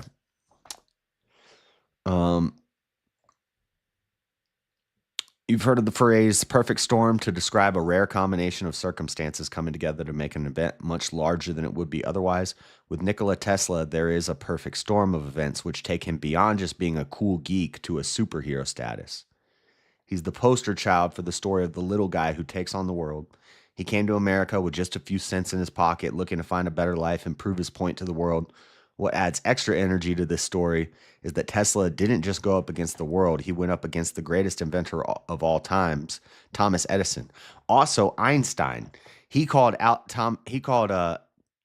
Einstein a long-haired crank. He said Albert Einstein was a long-haired crank. And this is why when they asked Albert Einstein, what's it like to be the smartest man in the world? He said, I don't know, ask Nikola Tesla. He was taking a shot at Tesla because Tesla was taking shots at him. When he said, I don't know, ask Tesla. He thinks he's the smartest man in the earth. That was Einstein taking a shot at Tesla because they were having some beef. While there's a coolness to loving Tesla for being the unsung hero, there is also a nerdy coolness for bashing Thomas Edison.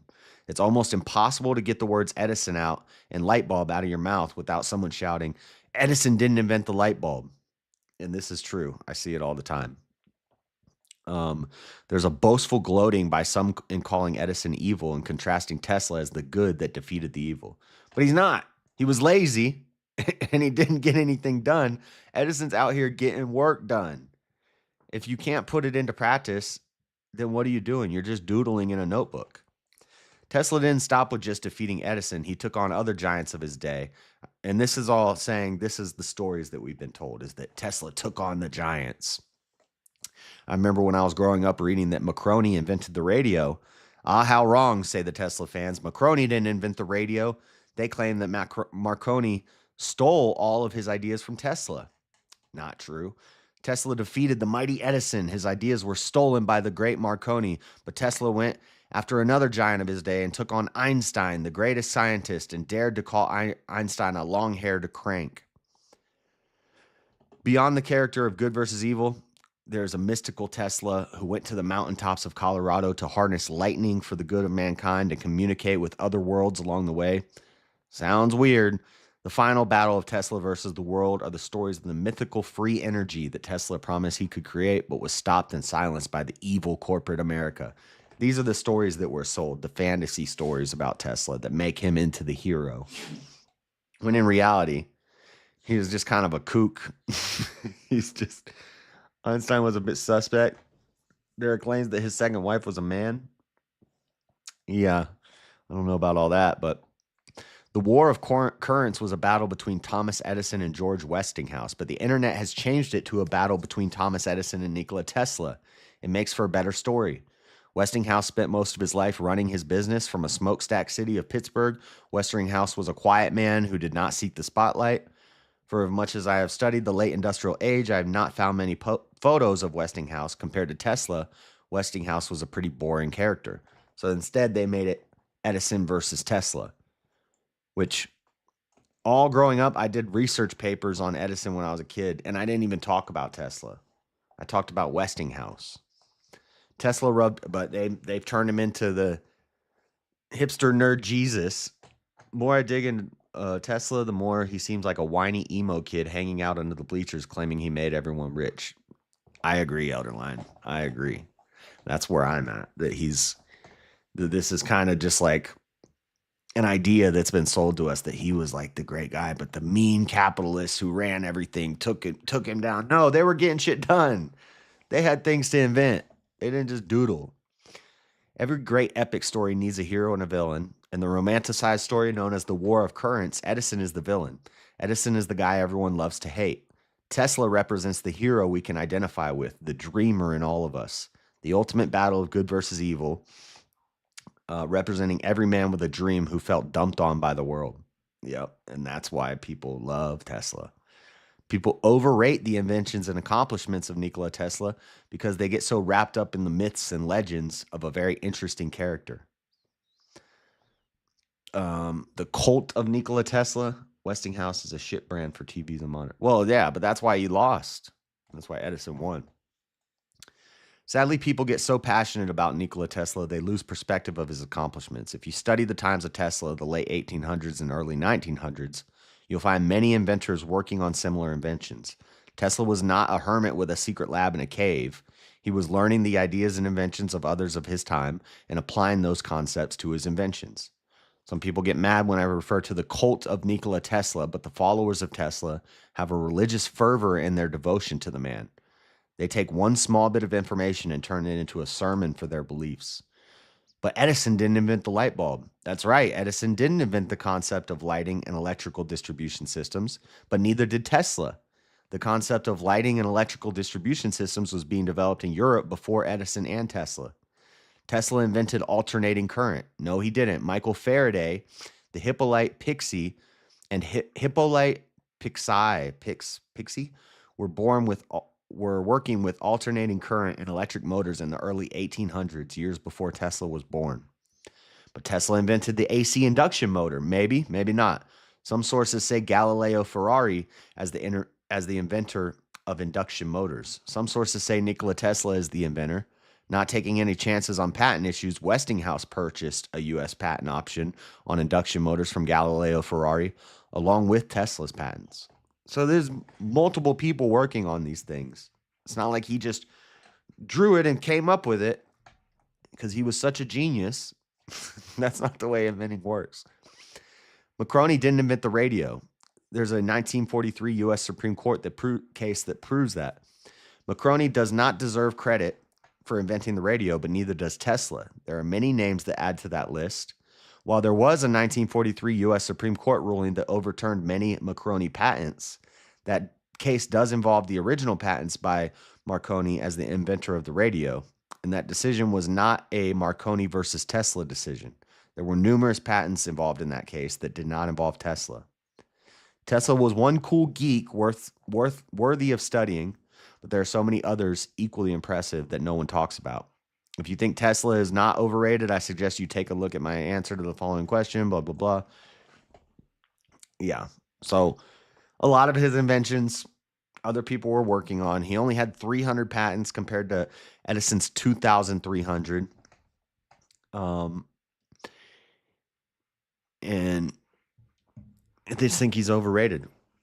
I saw a movie in which Tesla was being sabotaged by Edison, considering that Hollywood is all lies, indoctrination, predictive programming. I'd say it's likely that Tesla was a fraud. Yeah. I mean, he was well known because he fraternized with rich people, but he wasn't rich. He died in a hotel alone. You know, he would doodle these ideas, and then he would do party tricks. He'd be like, look, I can shoot a lightning out of this ball.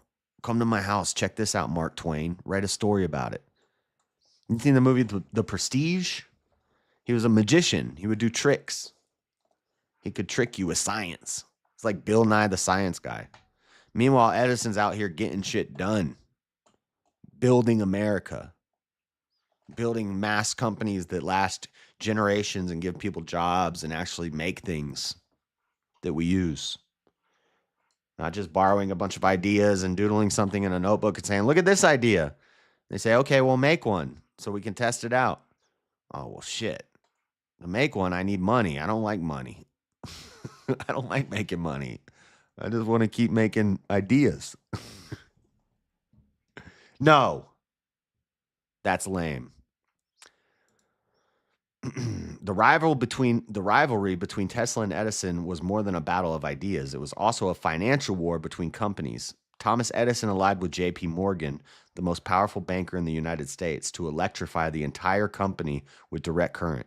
This was the beginning of the almighty General Electric. Nikola Tesla created the Tesla Electric Company and partnered with inventor and entrepreneur George Westinghouse. Edison knew that his system was less efficient, but it would have meant losing huge sums of money. The Tesla company started winning more. This is a different website. This is Indesa.com, and they may be pro-Tesla. I don't know. I haven't read all this yet, but I like to kind of try to balance out things and see the other arguments, so that we're not just going off of my opinion. The Tesla coil could be used to clone a magician for the ultimate trick. Yeah, that's the Prestige. That's what I was just talking about. That's Christopher Nolan. I love that movie. Christopher Nolan's my favorite, and that is classic Christopher Nolan movie making. Great twist ending, deep, good movie. But also a lot of fake stuff in it. Like Tesla didn't have no light bulbs he could plug into the ground to make light up. That's fake. That didn't happen. Edison knew his system was less efficient, blah, blah, blah. There were several fatal accidents involving engineers and operators due to the high voltages of alternating current. Edison's side used each death as an excuse to discredit Tesla and his alternating current with the help of several widely read newspapers. Well, look at that. Who'd have thunk? AC is stronger than DC. It'll zap the hell out of you and kill you. Can we use something a little weaker if we're going to put this in all these people's houses with all these babies crawling around and nobody knows what it is yet? They just throw a bunch of AC on everything. Everybody would die. People didn't know what they were doing. They needed a weaker current. These dirty dealings included circus-style public demonstrations with Edison's supporter first applying a mild contagious current to an animal, leaving it stunned. Then they applied high voltage alternating current and electrocuted it. Based. Dude, if that's how you got to take out the competition, that's how you got to take the competition. You guys want this alternating current in your house? Let me show you what happens when your cat gets wet and touches the alternating current. They're just like lighting up animals in the street. That's wild. They applied high voltage alternating current and electrocuted it. The intention was to spread panic about the consequences of electrifying the country with alternating current. Edison himself stooped to writing alarmist articles in which he described alternating current as a constant threat to homes and people. Sounds to me like Edison was getting shit done. Edison won. You know, he did what he had to do to win. And it's true that alternating current is stronger and it will shock the hell out of you and it hurts more. I've been shocked with AC. I've been shocked with DC. It ain't as bad. So it's true. Now maybe don't zap animals in the public square, but you know, we got to win this battle. We need to light the world. The end of this war did not lead to peace between these two scientists. Quite the contrary. In 1912, Niels Gustav Dahlin won the Nobel Prize for Physics in 1912 for inventing the solar valve, which could switch the flame of street lamps on and off automatically at sunset and sunrise. This led to daylight savings time. There were many rumors in the scientific community that the prize went to a minor inventor because of Tesla's refusal to share the Nobel with Edison for both of their achievements in the field of electrical energy. What happened to both geniuses? Although he won the war, Tesla was consigned to oblivion. Well, no, he's not. He's like the most popular dude. He continued to devote his time to science, achieving developments such as the Tesla coil and wireless lighting. Tesla coil, cool trick, bro. What's it do? What can I do with it? Wireless lighting, extravagant inventions. His idea were ahead of their time, and he failed to translate them into practical advances. He died penniless, the picture of a reclusive, eccentric scientist. In contrast, Edison became a multimillionaire. Thanks to dozens of patents such as the light bulb, the phonograph, he became one of the best known and admired inventors in history. Only in recent years has Tesla, whose name has been given to the best known make of electric cars, attracted renewed attention. Because of Elon now, bringing back Tesla, and conspiracy theorists who talk about the looking glass, Robbie, and the trunk of Tesla inventions that the Trump family's holding on to now, and they're able to see into the future because of it. If that stuff's true, then Tesla's pretty gangster, but I don't believe that they have a telescope that lets them look into the future. So if you could show me that, that would be pretty awesome. Then I would be like, Tesla's that boy, you know? We've always had wireless lighting. It comes from the sun. What is it, a mirror? If I point a mirror like this, I can get light into my house. Edison bought a damn elephant to prove his point while Tesla was talking to a damn bird. Facts. Facts. Yeah, let me find that. Tesla's pet bird. Tesla talks to pigeon.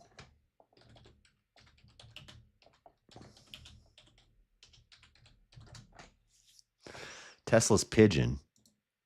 Nautilus Science Connected. Look at the picture. Pigeon shooting dang death rays into Tesla. What the?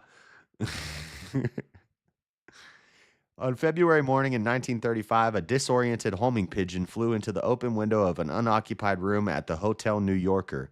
It had a band around its leg, but where it came from or was meant to be headed, no one could say. While management debated what to do, a maid rushed to the 33rd floor. 33rd floor? Every 33 years? Jesus was 33 when he died? I'm seeing patterns. And knocked on the door of the hotel's most infamous denizen, Nikola Tesla. Dr. Tesla dropped work on a new electrical project lest his charge require some little attention. The man who recently announced the discovery of an electrical death beam powerful enough to destroy 10,000 airplanes at a swoop carefully spread towels on his window ledge and set down a little cup of seed. So he took the baby homing pigeon and made it his pet.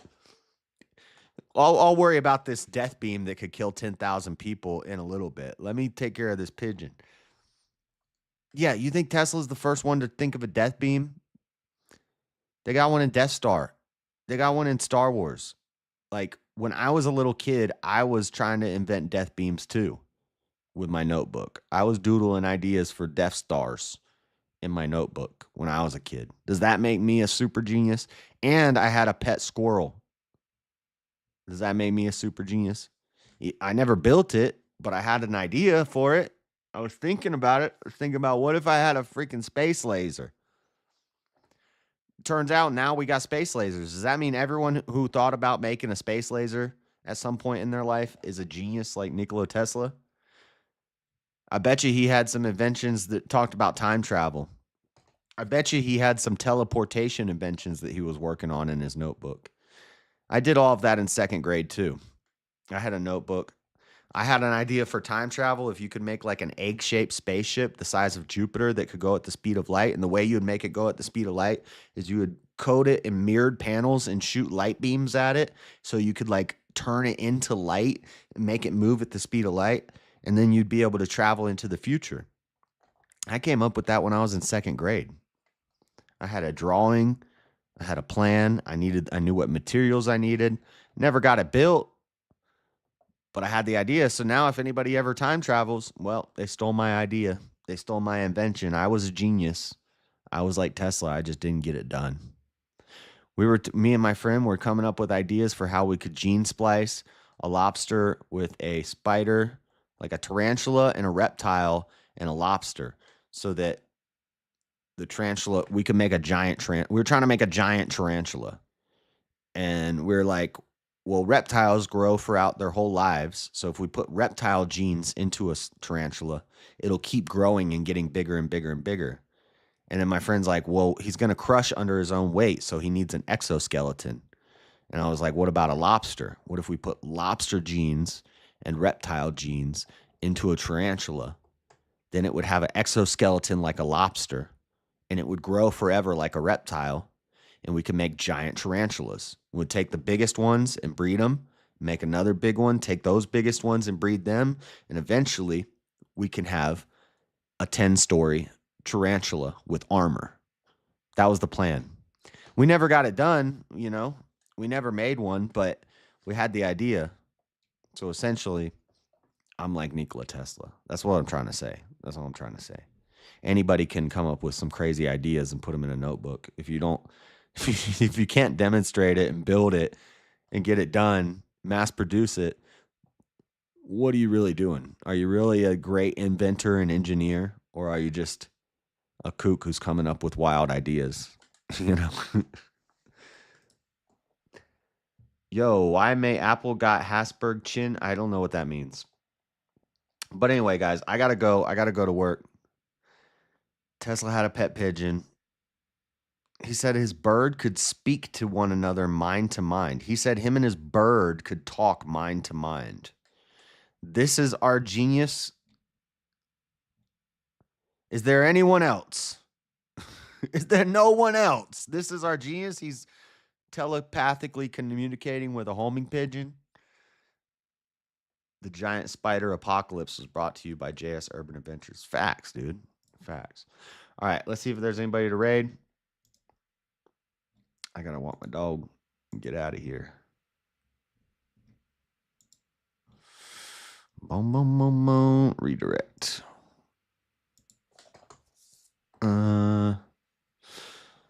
Resla, Raging Tomato, Anson, Toxic Masculinity Debate Analysis. Yes,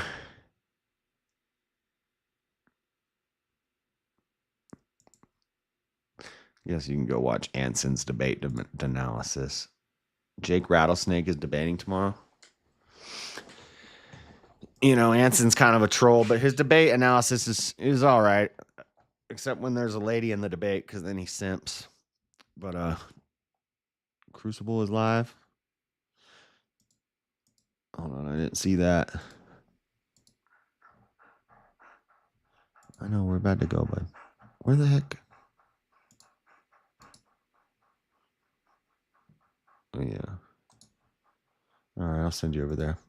All right, guys. God bless. Have a good night. And I will see you tomorrow morning for some more of the Book of Judges. Thanks for hanging out. Catch you later. Peace.